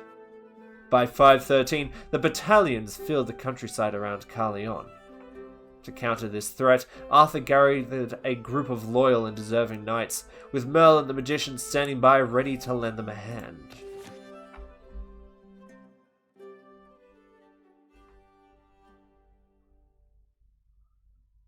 I thought that would have been the end of the thing. Actually, to be honest, that would have been a great finisher. But I guess they're giving us a little bit more, which is kind of cool. Oh, this is a battle. Since Arthur takes part in them personally, great battles are as important as they are dangerous. Should the king die, your legend would become to an end. When the time comes for war, Arthur must rally his armies. The number of soldiers and knights who answer his call depends directly on his glory, so the more glory he has, the better. Glory is earned through adventures and major battles. Each can grant you up to 12 glory points, so give it your all to make the most of every opportunity. But let's get back to the battlefield. To track the flow of combat, keep an eye on the battle point gauge. It ranges from negative to positive values, and it reflects the state of the battle. Negative is bad for you, while positive means the battle is turning in your favor. But be careful, if the gauge hits its minimum or maximum at the end of an assault, a special event is triggered. At the rout threshold, the enemy breaks through your lines and reaches Arthur himself. He'll have to fight for his life, and if he falls, it's game over. But if you reach the opportunity threshold, the tide turns. Your troops gain the chance to strike at the enemy general, and if they defeat him, they can even loot the enemy camp.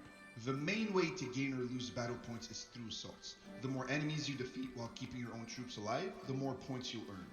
Between 1 and 2 depending on your performance. Take down their lieutenant as well and you'll score an extra point. On the other hand, if you lose the engagement, you lose 1 to 2 points by the same rules, plus 1 more if your own lieutenant is defeated. Sometimes retreating is the wisest move. Okay. Not bad. Let's go into battle. Alright.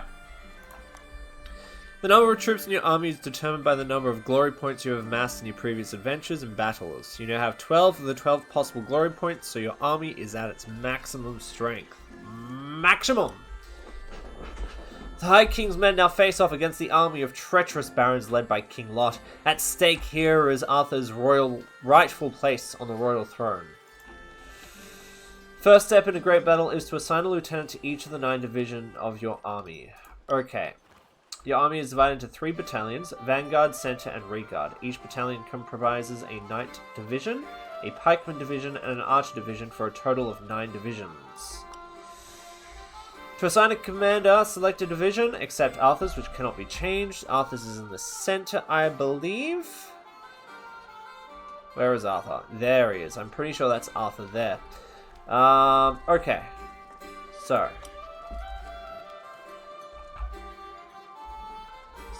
Sir Baldwin. Sir Arthur Pendragon's at the front. Sir Benedive, wonderful. Leodegrance is at the rear. Urian's at the side. Ector's behind. Sir Ulfius, Sir Kay, and Sir Brastius. Huh? Actually, I want King Leodegrance by my side. So, King Leodegrance could be at my side, and then I want Sir Ulfus there. Behind me, yes, and then I want Sir Ector behind me. I want Sir Kay beside me. Wait, what? No. Sir Ulfus there. Then Sir Kay? What? No. Sir Ulfus. There we go. Alright. I'm happy with that. Wonderful.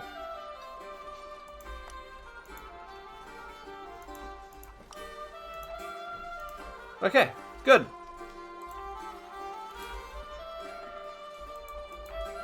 Now,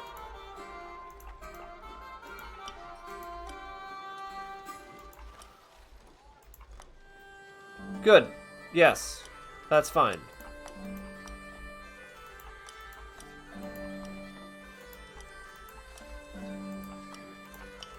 Yes, I'm happy with that. Let's start.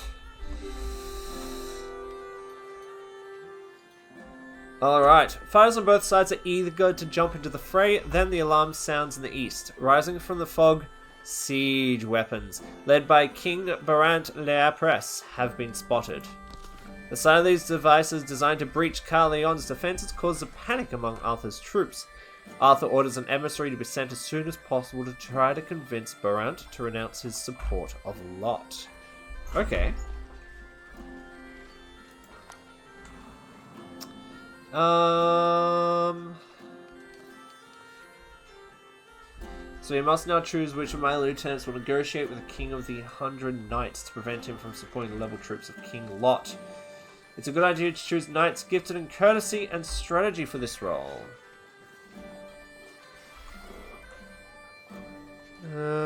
Let's see. Loyalty, largest power, love, authority, agility. Nope, I want here. So, strategy and courtesy.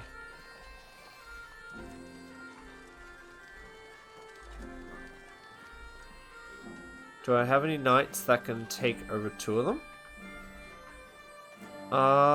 Sir Ulrin might be able to do the best slot.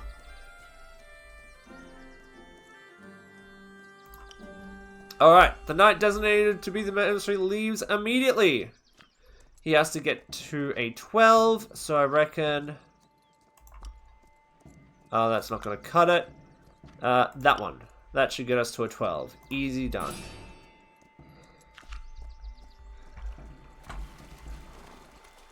So Urian chooses his route carefully, taking detours or fording the river to avoid detection. He makes quick progress and leads his horse with ease. As soon as he arrives at the camp of King Lot's reinforcements, he uses a gesture of peace to show he is an emissary. The King of the 100 Knights instructs our knight to state his business. Let's convince... let's convince him that to withdraw from the conflict.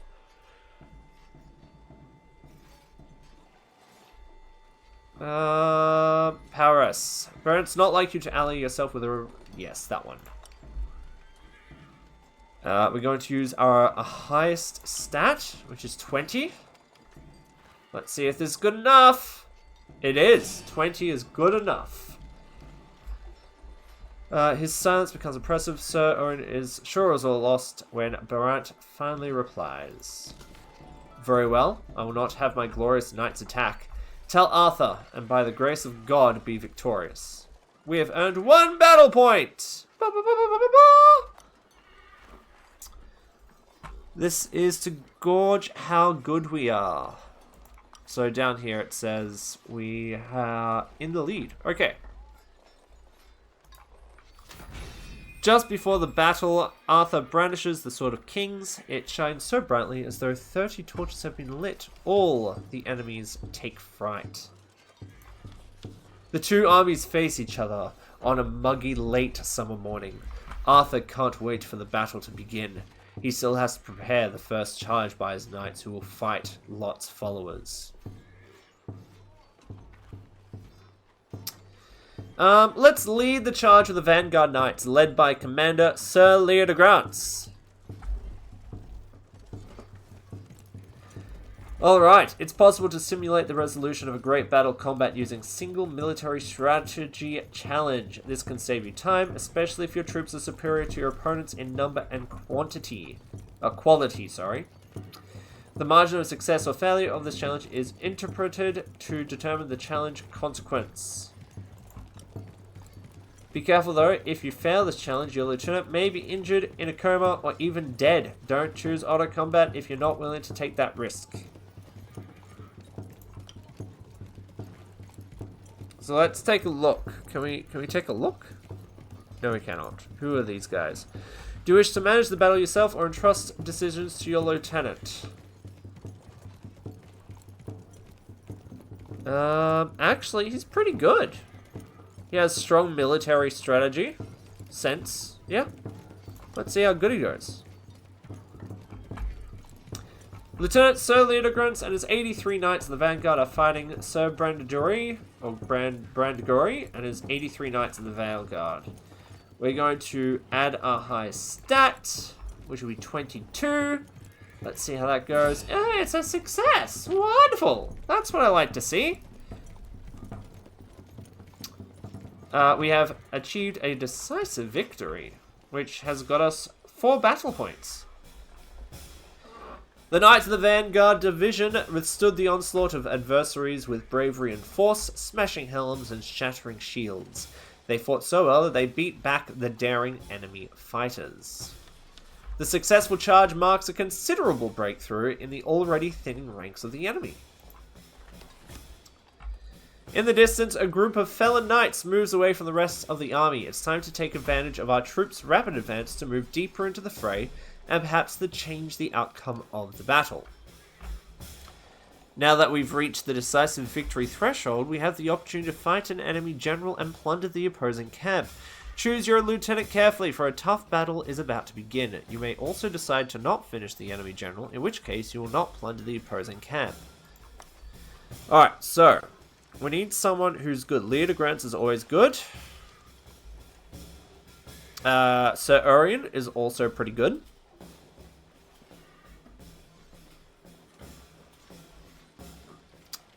So who do you guys think? Arthurian or Lear de Grants? Lear de Grants has the highest skill. I kind of think Lear de Grants. I think Lear de Grants is like the king. But I think Lear de Grants is kind of our big guy.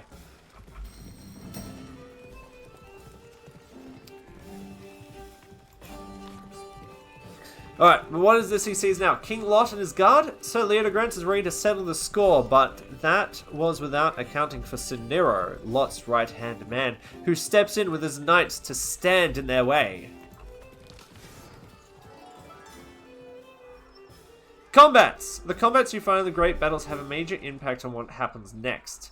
If you manage to eliminate or force the enemy to retreat, in both cases keeping half or more of your troops, this combat will be in a decisive victory and you will earn another 2 battle points.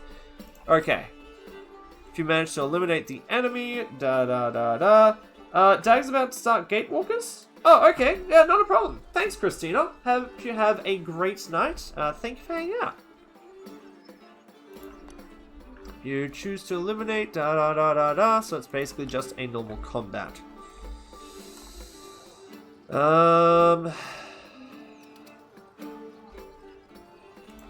us charge. We want to charge, please. Is that a flaming sword? I think that's a flaming sword. That's pretty cool. We'll get Leodegrance up here.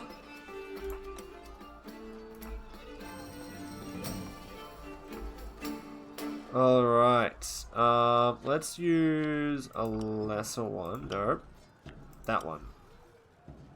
No.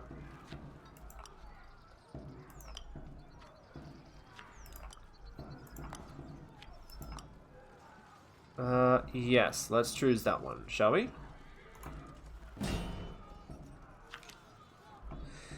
Okay.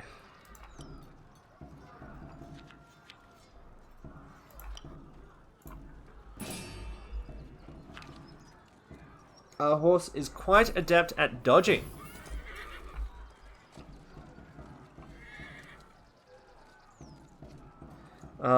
Is that guy retreating or moving around? Looks like he's moving around. Getting ready to charge, potentially. Okay. Oh, we got a spell. Right.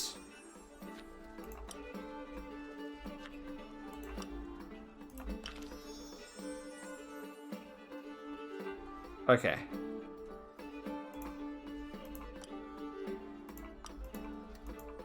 That's fine. What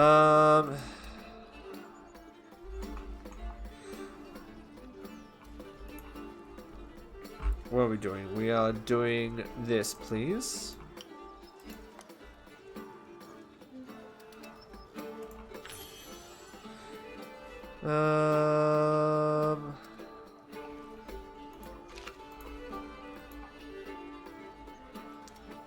Let's hit this guy. Can I hit him? Can I hit him, please? I would appreciate to hit this guy. I don't know how big of a shot he is, so let's take 6, huh? So how about we move instead? No, I do not want to. Let's move here and then take on some of these lower knights, I reckon.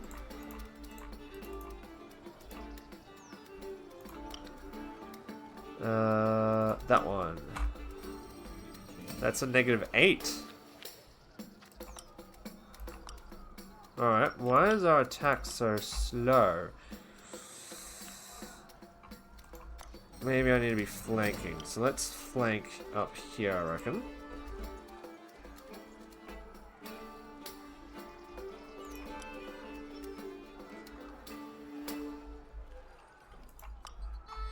No, that's not going to work.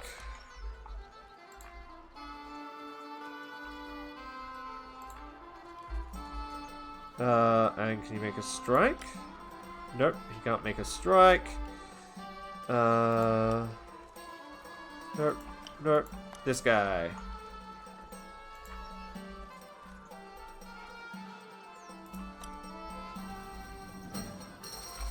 Right.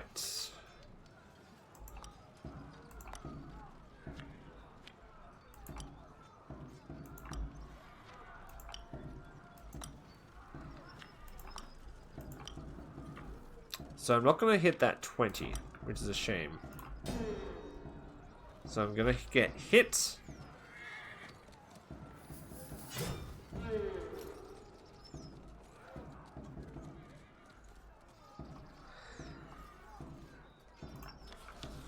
Oh no, Leodegrance on the ground. That's not good. Oh, Leodegrance died. Oh no. Oh no.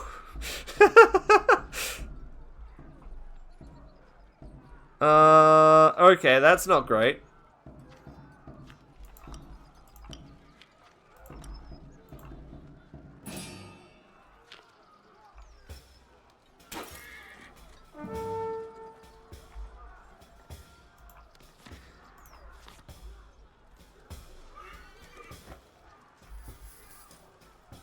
Hopefully Leodegrans didn't die.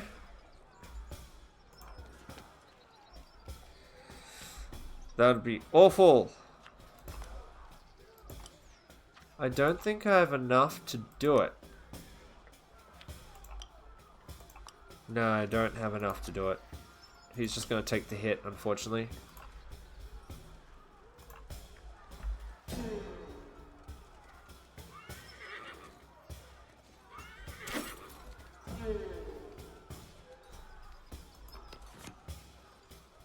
Oh, that's alright. We might head over to Michael in a minute.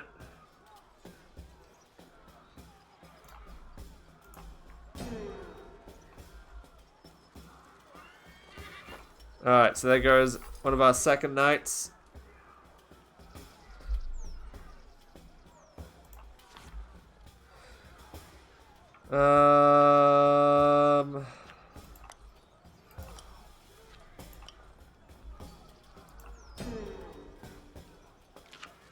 Alright, we might have messed up with this combat. That's fine.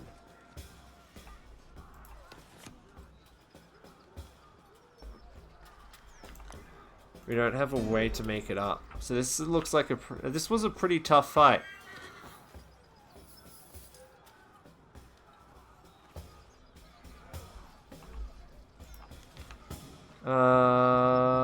Okay, let's retreat.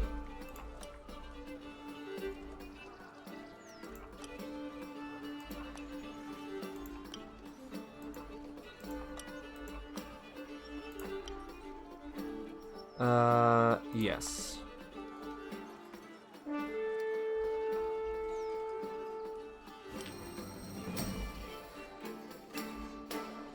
All right.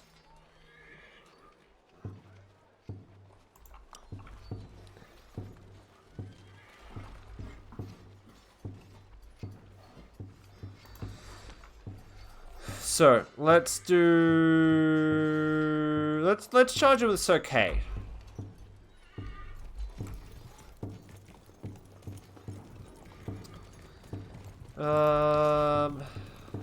What's Sokay like? Let's manage the battle ourselves.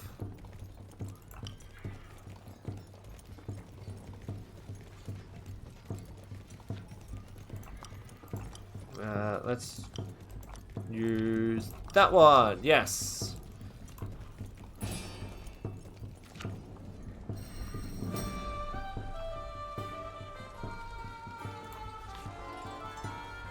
Wonderful. The enemies are tired, which gives us the advantage.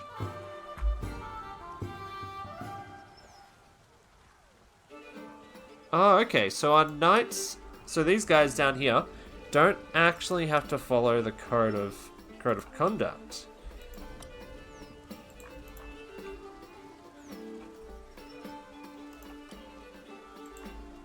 So we'll send them out front first.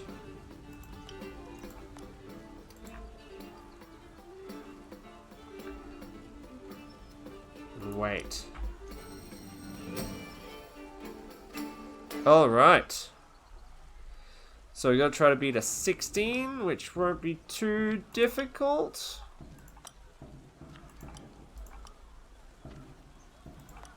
Yes, we'll use that one.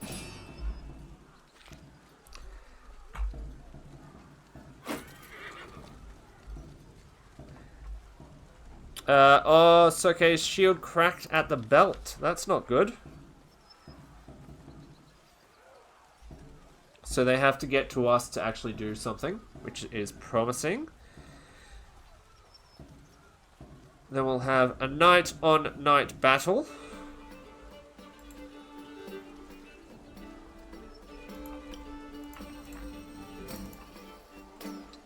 Now we don't know how powerful he is, so we'll hit at a knight. We'll hit at a 20, which is a success. So we know we just need a match of 20 with this guy. He inflicted a minor wound. Oh, which is enough to put him to the ground. Okay. He does not get wounded. Is he going to do anything? Let's see. This guy can do an aim shot. Let's go for... Let's maim him a little bit. Let's go for right leg. We know a 24 will hit him.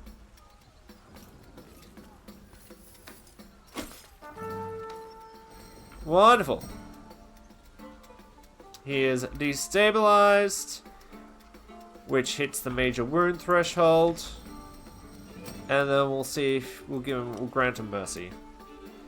Meanwhile, this guy will step forward. No, he will not. He will not step forward.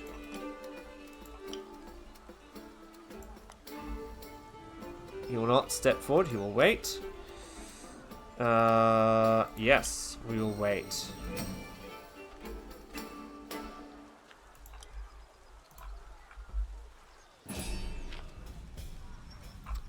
We'll get 2 ransom from, and he can leave. He can flee.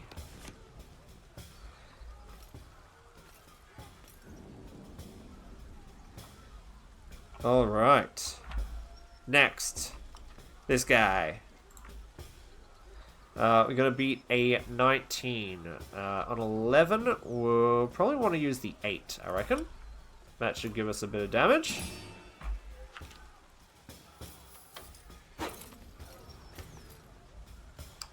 Once again, we gotta deflect. Actually, if I use one of the lower ones, that should get us up to 14 without too much issues.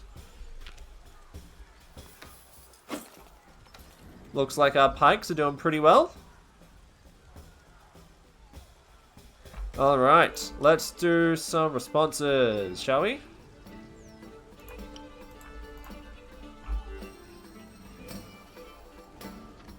Now, I don't know how well these guys hit at, so we'll see if an 18... 18 does the trick. Okay, good to know, good to know.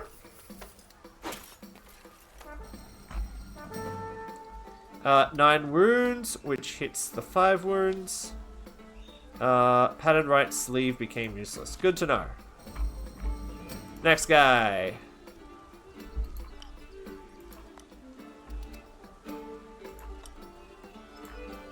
Let's hit this guy. Once again, we gotta hit the thing. An 18 does the trick. So let's do a 10. Yes. A 10 should absolutely do the trick. The 24. Good. And that guy deaded. Beautiful. Last but not least.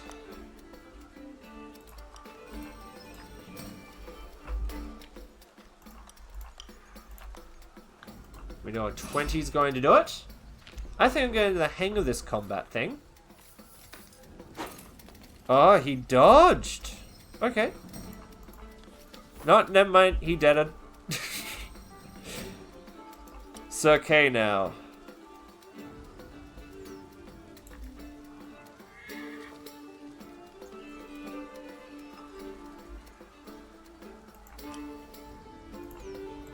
He can't do anything. That's fine. So we'll let him sit.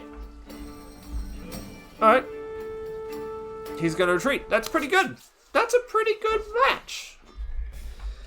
Our fighters valiantly impaled the enemy with their pikes. They split the opposing ranks whose cries rode from the plain of Usk.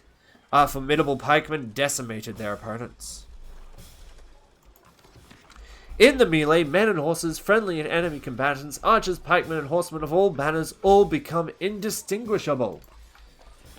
In the distance, a group of Felonites moves away from the rest of the enemy. Army, it's time to take advantage of our troops' rapid advance to move deeper into the fray and perhaps change the outcome of the battle. We'll use...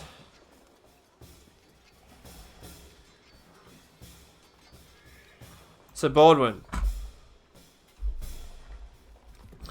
Sir Baldwin took advantage of his troops' advance to move further into the heart of the fray. Although he and his men have just emerged from a grueling onslaught, he's determined to change the outcome of the battle. But what does he see now? King Lot and his guard. Sir Baldwin is ready to settle the score, but that was without accounting for Sir Nero, Lot's right-hand man, who steps in with his knights to stand in the way. Okay. So that's 4 to 4. Okay, so let's get some space in. So, we'll move him in. Wonderful. We'll move him in. And then we'll move our last pikeman into that gap as well. Meanwhile, we'll move Sir Baldwin over here. Yes, I think that's a good start. Nope, that's the wrong button, Matt. Stop pressing buttons! Knights are going to charge in. So we're going to try to beat an 22. We'll use a Grail. See what comes up. Hey! Perfect! That's what we wanted.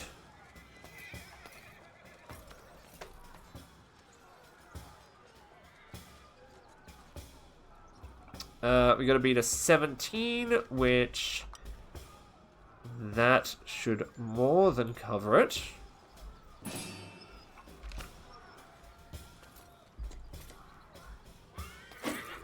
Wonderful.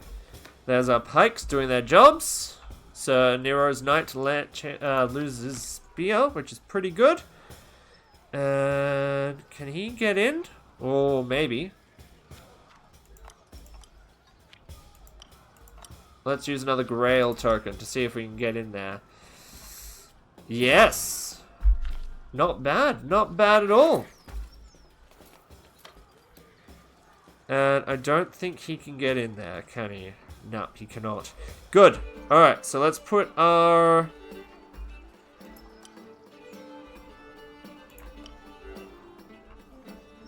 Let's take out these knights one at a time.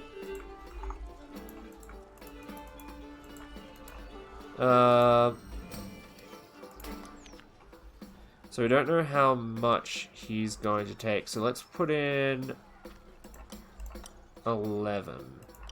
So let's see if we can hit him at a 20. Success at a 20. Okay.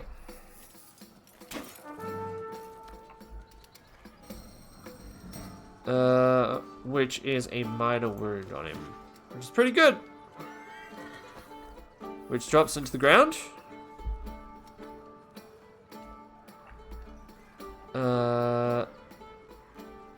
And he takes an additional wound, which is pretty good.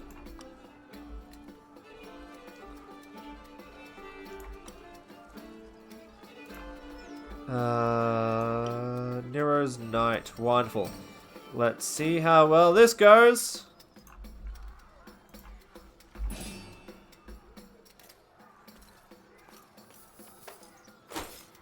Oh, the knight dodged. No, he did not. He takes damage. He takes a ton of damage.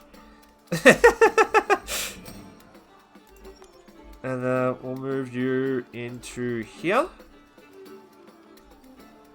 Can I make a strike? No, I cannot. Can I make a strike here? Nope. Wonderful. I think that's doing pretty good. 13 to avoid that blow.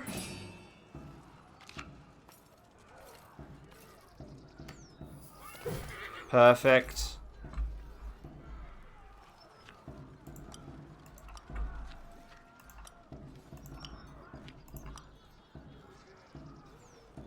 He's gonna take a hit. There's not much I can do about it, so I'm just gonna let him take the hit. Yeah, I thought that might happen. One of our pikes have dropped to the ground.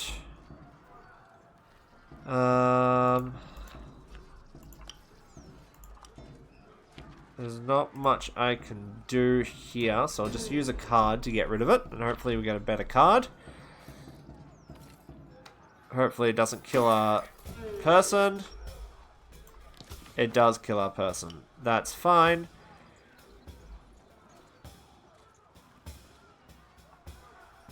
We might sound a retreat.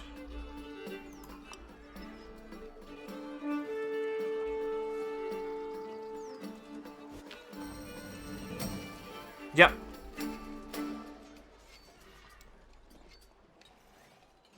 Alright. Archer's time! Let's go with Sir Ector! Do you wish to manage the battle yourself? Let's take a look at Sir Ector's skills. 69 troops. Nice. Let's manage the battle ourselves.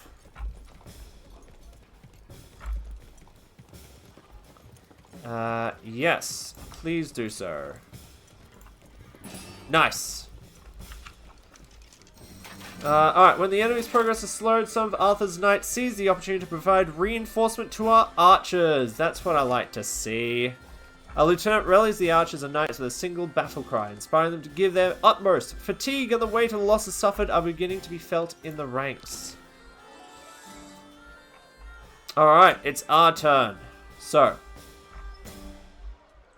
can I shoot at ranged?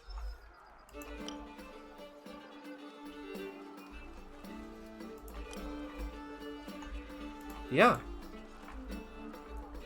Let's hit this guy. Let's see if a 20 will hit. 20 will hit.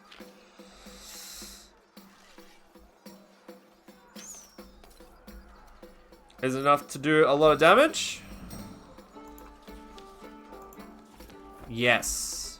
Enough to do a lot of damage. Wonderful. Next.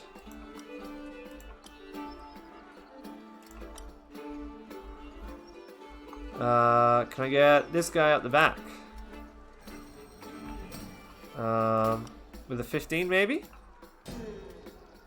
Fail. No, 15's not going to do it. Oh well. Worth a shot.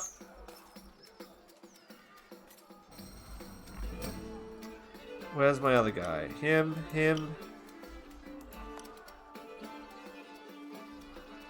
Oh, he's my knight, is he? Well, he's just going to move around this way. And then I'm going to have Arthur, Sir Ector, move up here. And then we're going to wait for them to come to us.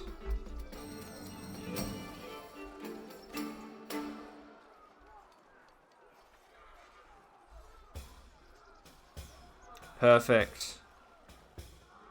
Alright, Ector.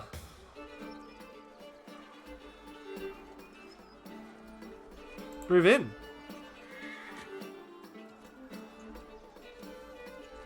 Can you also get a hit off? No, you cannot. Oh well. Then we'll have this guy move in over here.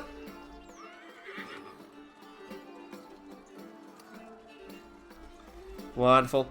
Then we'll get our archers to do what archers do best and just not do anything, huh?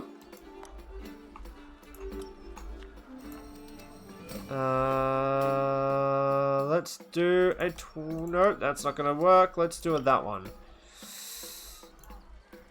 27 is a success. Nice.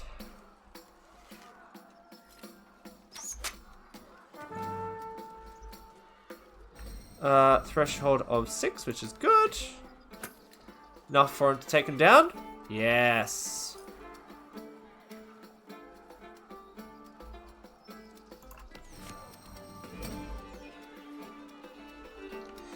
And then this guy.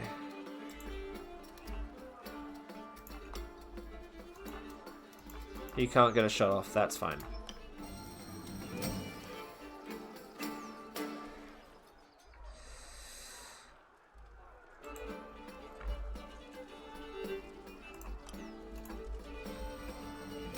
I reckon a 17 should be able to take this guy down. No, it doesn't. Okay, surprising.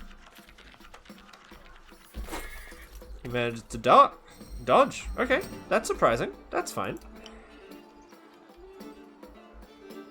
Nope. I want this guy, please.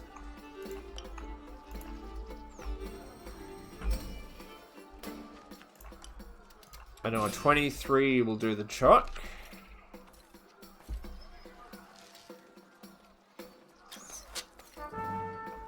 Is it enough to drop the guy, though? Yes, it is. Perfect. That's what I like to see.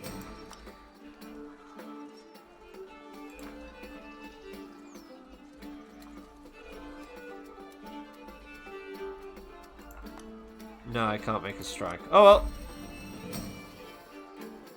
well. A mercy. Do you wish to give a mercy, huh? Yeah, I'll give you a mercy.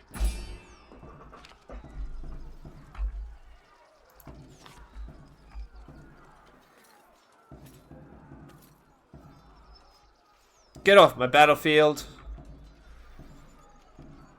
Yep, defense. Easy defense.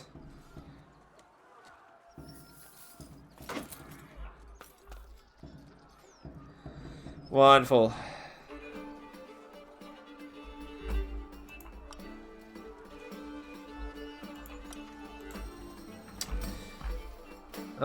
Let's go with a 10. Drop them down.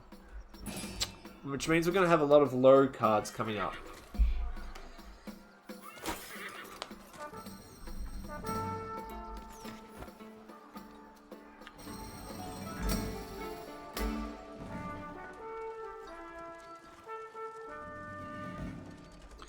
Countless arrows streaked across the sky. Our knights gave no respite to the archers and wreaked havoc. Our warriors, with their hearts full of courage, were so beautiful to watch. In the distance, a group of fellow knights. Next.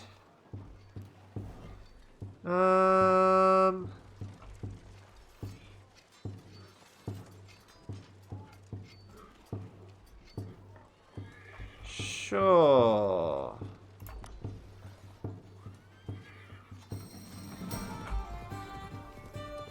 Let's see if we can change the battle this time.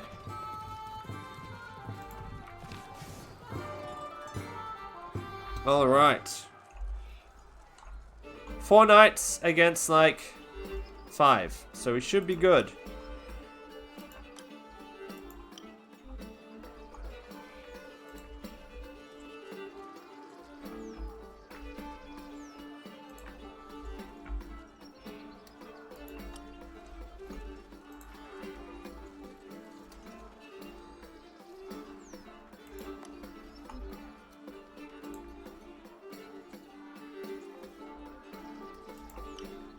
We're just getting them all out into the open. Alright. Let's see what these knights do. So we're going to try to beat a 14. And unfortunately, I don't think we can do it. So let's get rid of some of these lower cards.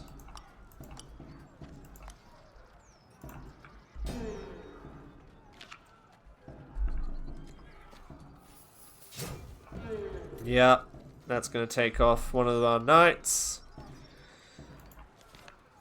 A horsemanship challenge? No, let's get rid of some of these lower knights, unfortunately.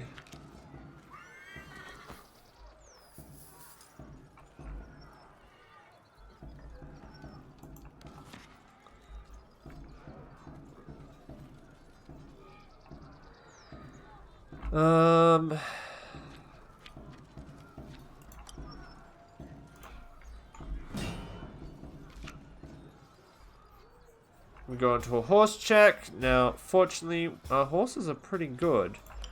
We can usually avoid damage with a horse.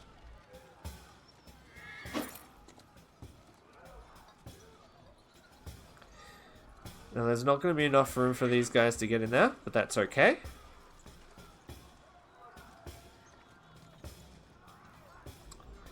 Let's get a 15. We're just going to have to drop this knight, unfortunately.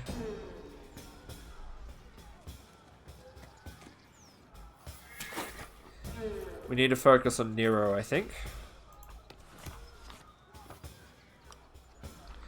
Alright.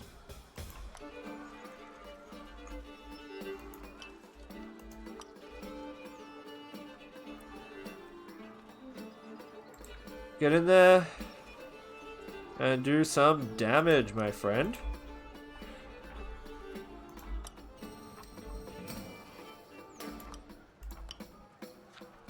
Let's do a grail. 21? Oh, 21's a fail. Okay.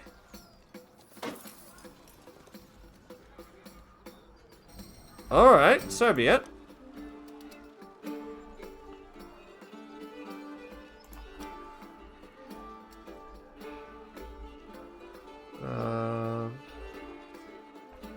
Can I get a charge in? Not that guy. We gotta charge him with this guy.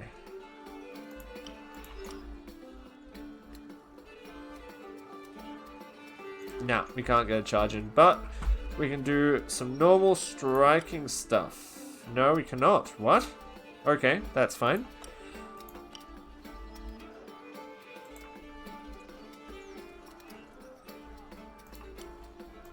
Nope, no striking, huh?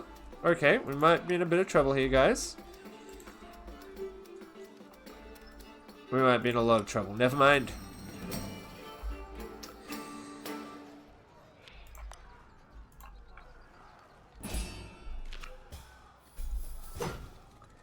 We just gotta keep our knights moving and dancing around.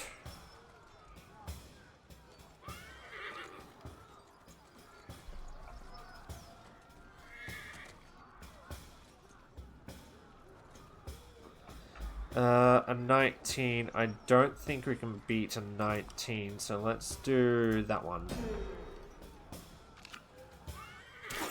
That's not good. We'll drop to the ground.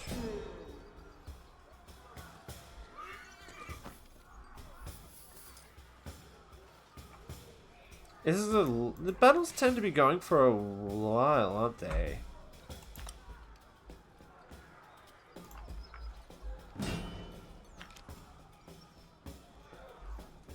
Alright, we can dodge. But not well, I don't think. Considering he's on like 3. Now we're outnumbered. Might be enough time to retreat.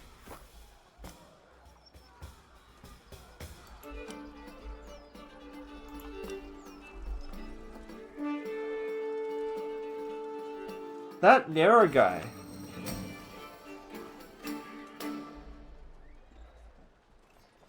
Oh, what? At the top of the hill, King Lot advances, brandishing his sword to urge his troop onward to the slaughter. Then, an unknown knight belonging to neither side sneaks up behind the treacherous king and slits his throat. Jeez! Lot falls face down on the ground, a stream of blood running down his neck. The regicidal knight has already disappeared into the trees. Wow, okay. The battle continued to rage for some time, when the news of King Lot's death began to spread. The last disloyal lieutenants surrendered, followed by their men. Lot's death meant Arthur's victory, and soon the remaining rebel barons were laying down arms at Arthur's feet, surrendering their horses and swearing an oath of allegiance to him.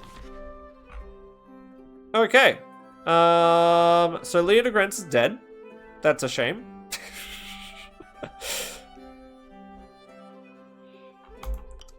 Alright. That's a shame. I liked Leodegrance. And we go into the next year? Really? There's a lot here! Whew! The following spring, in the year 514, Arthur and Guinevere were married, with great pomp and ceremony at Caerleon. As part of her dowry, the new bride brought with her the round table that Merlin had long ago made for Arthur's father, Uther Pendragon. Upon Uther's death, Britain had descended into a period of turmoil and chaos, and so Leodegrance had taken the round table to protect it. At Caerleon Castle, a vast hall was built to accommodate the gigantic oak table. There, Arthur brought together the best knights in the world on an equal footing. Soon, Gawain joined Arthur's company of knights who had fought him in the Battle of Carleon.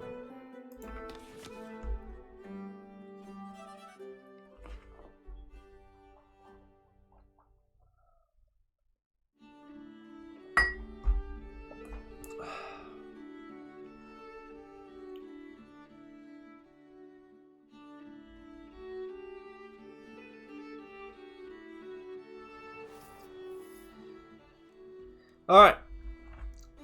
I, Guinevere, Queen of the Kingdom of Logres, proclaim the beginning of 515, Anno Domini, which will usher in an era of prosperity and joy. Our most valiant knights have a seat at the round table, and Merlin has become Arthur's advisor. Now listen to the news that has reached my ears. On one hand, we are welcoming 2 new fighters. On the other hand, my husband met a very strange knight who has agreed to join the round table. However, his acceptance was hard won. The High King had to face a very singular ordeal. Alright. I guess this is the round table sequence. Merlin is said to be the child of a virgin and a spirit, or, yet others say, the devil himself. He possesses the gift of seeing both the past and the future, and he is a master in the art of metamorphosis. His knowledge goes back to the dawn of time. Who are the 2 new knights? The first, named Griflet, is Sir Bedivere's cousin. Despite his young age, he has a strong sense of honor. The second, Sir Sagramor, is none other than the nephew of the Emperor Constantinople. Hot-headed and tempestuous, he is a furious fighter. What's the High King's ordeal? A knight of unrivaled strength challenged every man approaching a bridge to a duel. Griflet, freshly knighted, went off to fight him, but he had to be carried back to court unconscious by his horse. The High King then set out to avenge Sir Griflet. Alas, his sword broke during the duel with the knight on the bridge. Merlin magically put the assailant to sleep to save Arthur. The wizard took Arthur to a lake, where the Lady of the Lake presented the sovereign with the sword Excalibur and its scabbard. Is anything done to repair the sword? The sword has been broken beyond repair. As Merlin says, there is nothing to be done against the will of Providence. Yet, when it takes, it also gives. Excalibur is proof. What happened to the sleeping knight? The opponent awoke, stunned to have lost his duel. His name is Pellinore, King of the Far Isles. He is the mysterious knight who killed King Lot of Orkney at the Battle of Carleon. Arthur, delighted, invited him to the round table without further ado. This displeased Gawain and his brothers, who took a dim view of their father's murderer joining the round table. The entire lineage of Pellinore, King of the Far Isles, is dedicated to protecting the Grail. He is also said to have spent most of his life tracking the legendary questing beast, which is why he prefers the forest to kingly courts. Arthur's father, Uther Pendragon, has already received these enchanted weapons from Nimue, the Fey guardian of the lake, but he later died at the same water's edge, poisoned by the Saxons in battle, and Nimue took both sword and scabbard. Very well, sire. What would you like to know? Any other news in court? Nope, that's it. Goodbye, sire. Alright. The Round Table is the central hub of the game. This is where you'll get news from the court with Guinevere, recruit new knights petitioning to join your quest as long as you have seats available, and even ask Merlin to bring you back to a previous year and start it anew. This is also where you'll be selecting your great adventures. Choosing the right one is crucial. Each one is an opportunity to earn glory points, which are essential for expanding your army and defending the kingdom. Each year, several adventures become available and appear on the Round Table map. Clicking on one reveals a preview of the quest, including recommended traits and the number of knights required. Sometimes you might not have enough available knights, because as they grow richer, they'll have to spend time dealing with their domain before being able to join you again. When that happens, you can skip the year by clicking the hourglass icon to move forward to the next. Knights who aren't going on an adventure should still be assigned to an occupation. Each occupation grants specific bonuses, such as inspiration points, honor points, vocation points, or opulence points. There's one special occupation, the Trial of the Siege Perilous. If you select one of your knights to sit there, he'll have to face a very tough challenge. If he fails, death will strike. But if he succeeds, he will be crowned the best knight in the world, giving you access to card 13 and maybe some secrets. Oh, and don't forget, wounded knights should be assigned to the rest occupation to help them recover. Each year, one knight not assigned to the adventure will be randomly selected for a special solo quest, usually related to their current occupation. These short missions offer exclusive rewards like unique items and major bonuses, but they can also carry risk, so choose wisely and keep your guard up. Okay. Let's recruit. Sir Grifflet. Recruit. And a quest.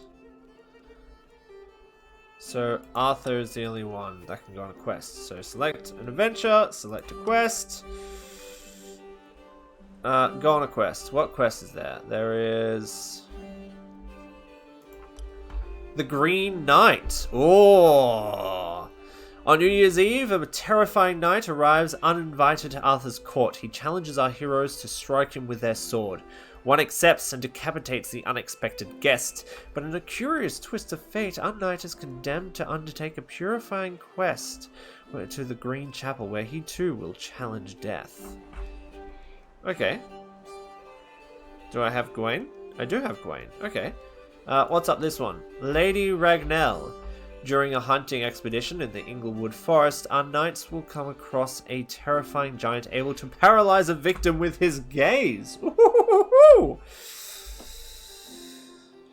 Very quickly, they realize that their salvation and that of the entire country depends on their ability to answer the thorny question: what do women want most in the world? The wedding of Sir Gawain and Dame Ragnell. Okay. Okay.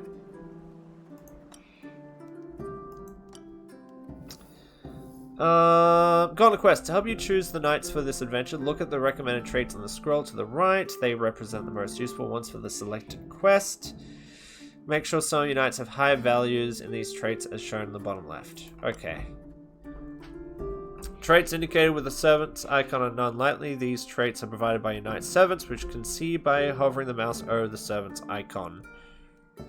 Okay. Group cohesion for the current quest represents the rivalries, friendships, and honor trait of the knights dedicated to your group. The level of cohesion obtained determines the numbers of grail cards in the deck. Okay. Go on a quest. Now assign the join a quest occupation to add the selected knight to the adventure. Okay. We can have 4 knights go on this quest.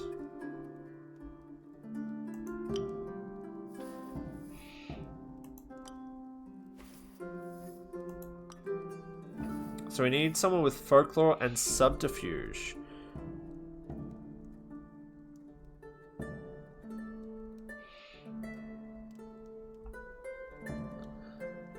Folklore and subterfuge is a +2. +2. So we're looking for someone with high folklore and sub.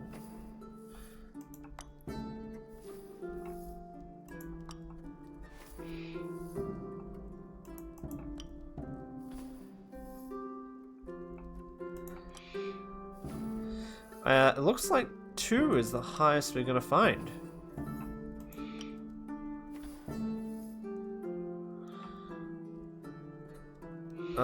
He's already on it.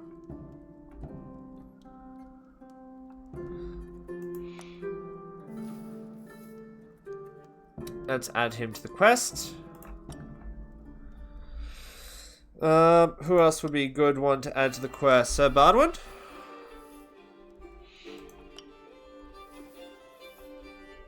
Yeah, let's add Sir Kay to that as well. Why not, my friends? Why not?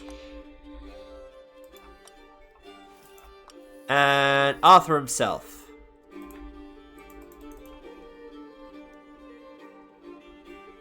Nah, he can't do that. That's fine. Sir Ector? No. Yeah, let's add you too. Wonderful. Okay, so all those knights who are not going on an adventure, you can...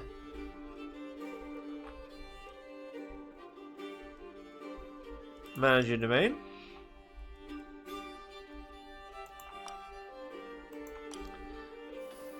You can train. So Baldwin, you can train as well. So Arthur,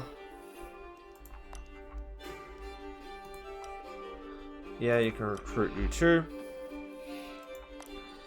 So Baldwin, you are, what are you doing? Training, that's fine. So Bedivere, Garrison, cool.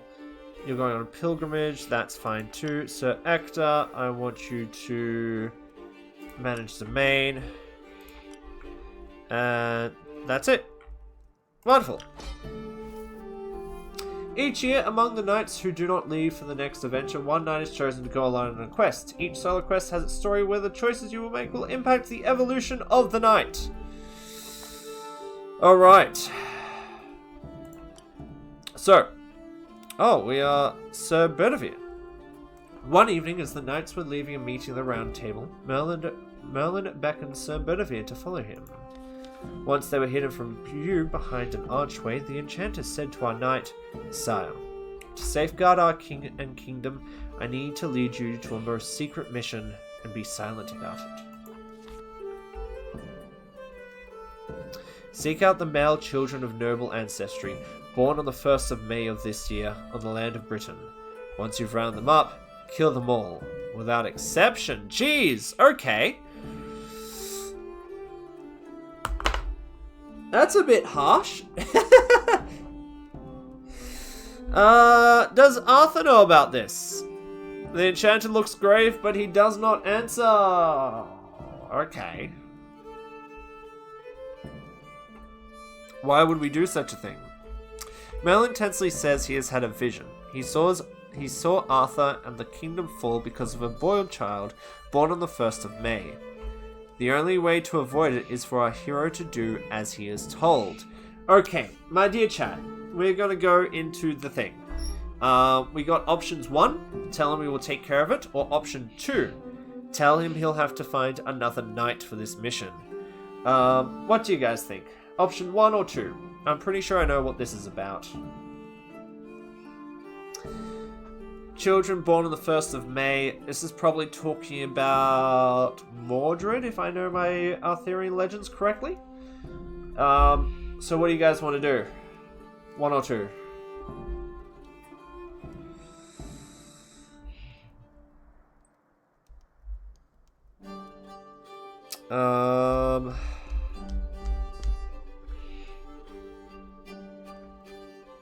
He is aging, so he's losing his strength.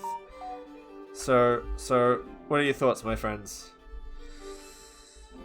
Let's roll a dice. Odds, evens, yeah?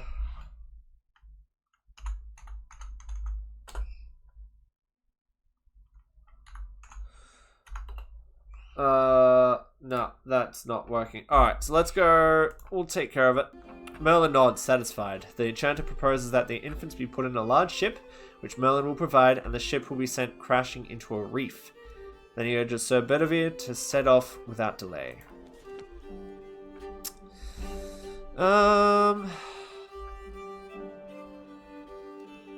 Using a false name, organize a gathering?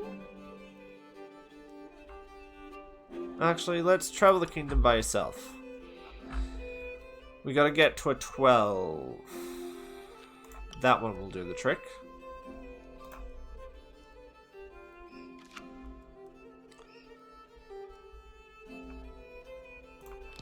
He uses every trick to infiltrate castles, coaxing guards and seducing handmaids to achieve his ends. He soon has his hands on all the boy children born on the 1st day of May.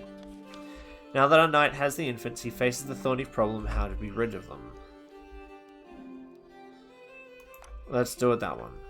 He fulfills his mission as Merlin directed. The boat crashes into the rocky shallows, its hull splintering into 1,000 pieces. Doing it directly might have avoided our knight feeling callous, and he could have made sure no child survived. Nonetheless, the mission was a success, and Merlin was grateful.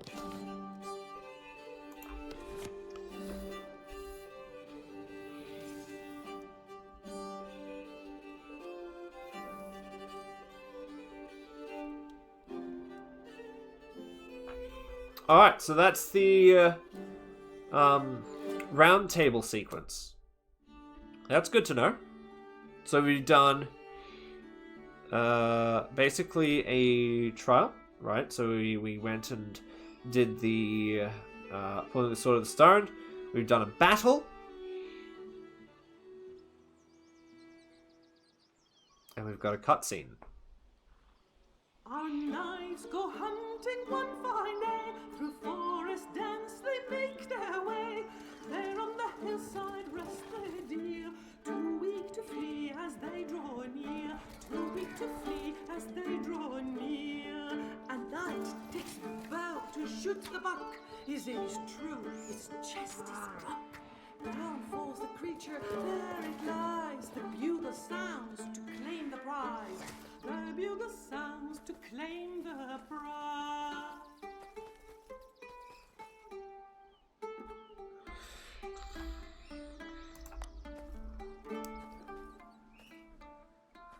Our man strides forth to view the deed, but to look a giant, oh, take heed. So strong and mighty is this knight, he mocks a hero, why such fright?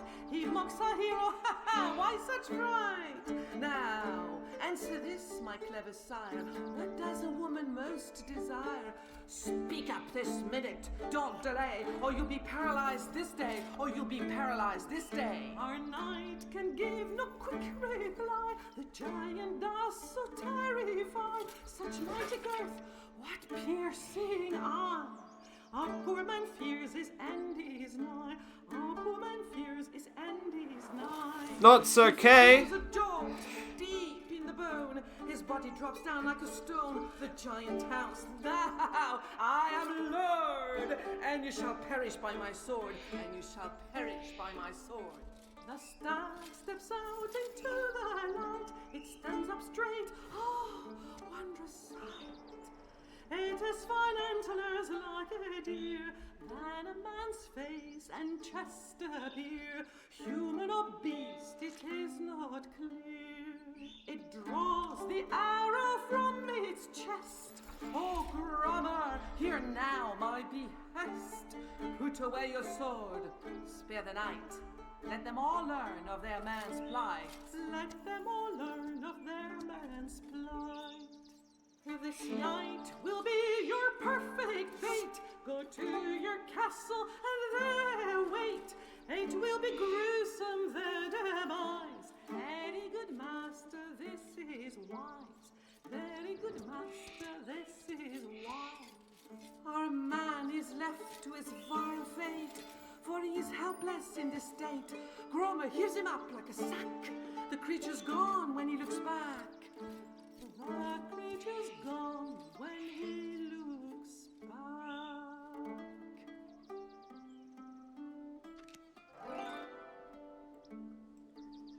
Alright. On that note, we're going to have to follow this up another time. So, thank you everyone for hanging out with us. I hope you had a great time.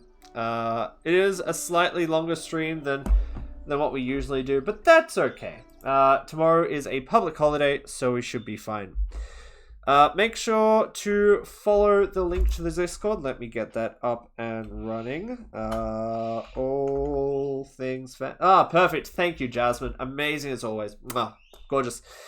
Make sure you head on over to that Discord. We're gonna go say hello to Dead as a Gamer, who's currently doing his Gatewalkers game.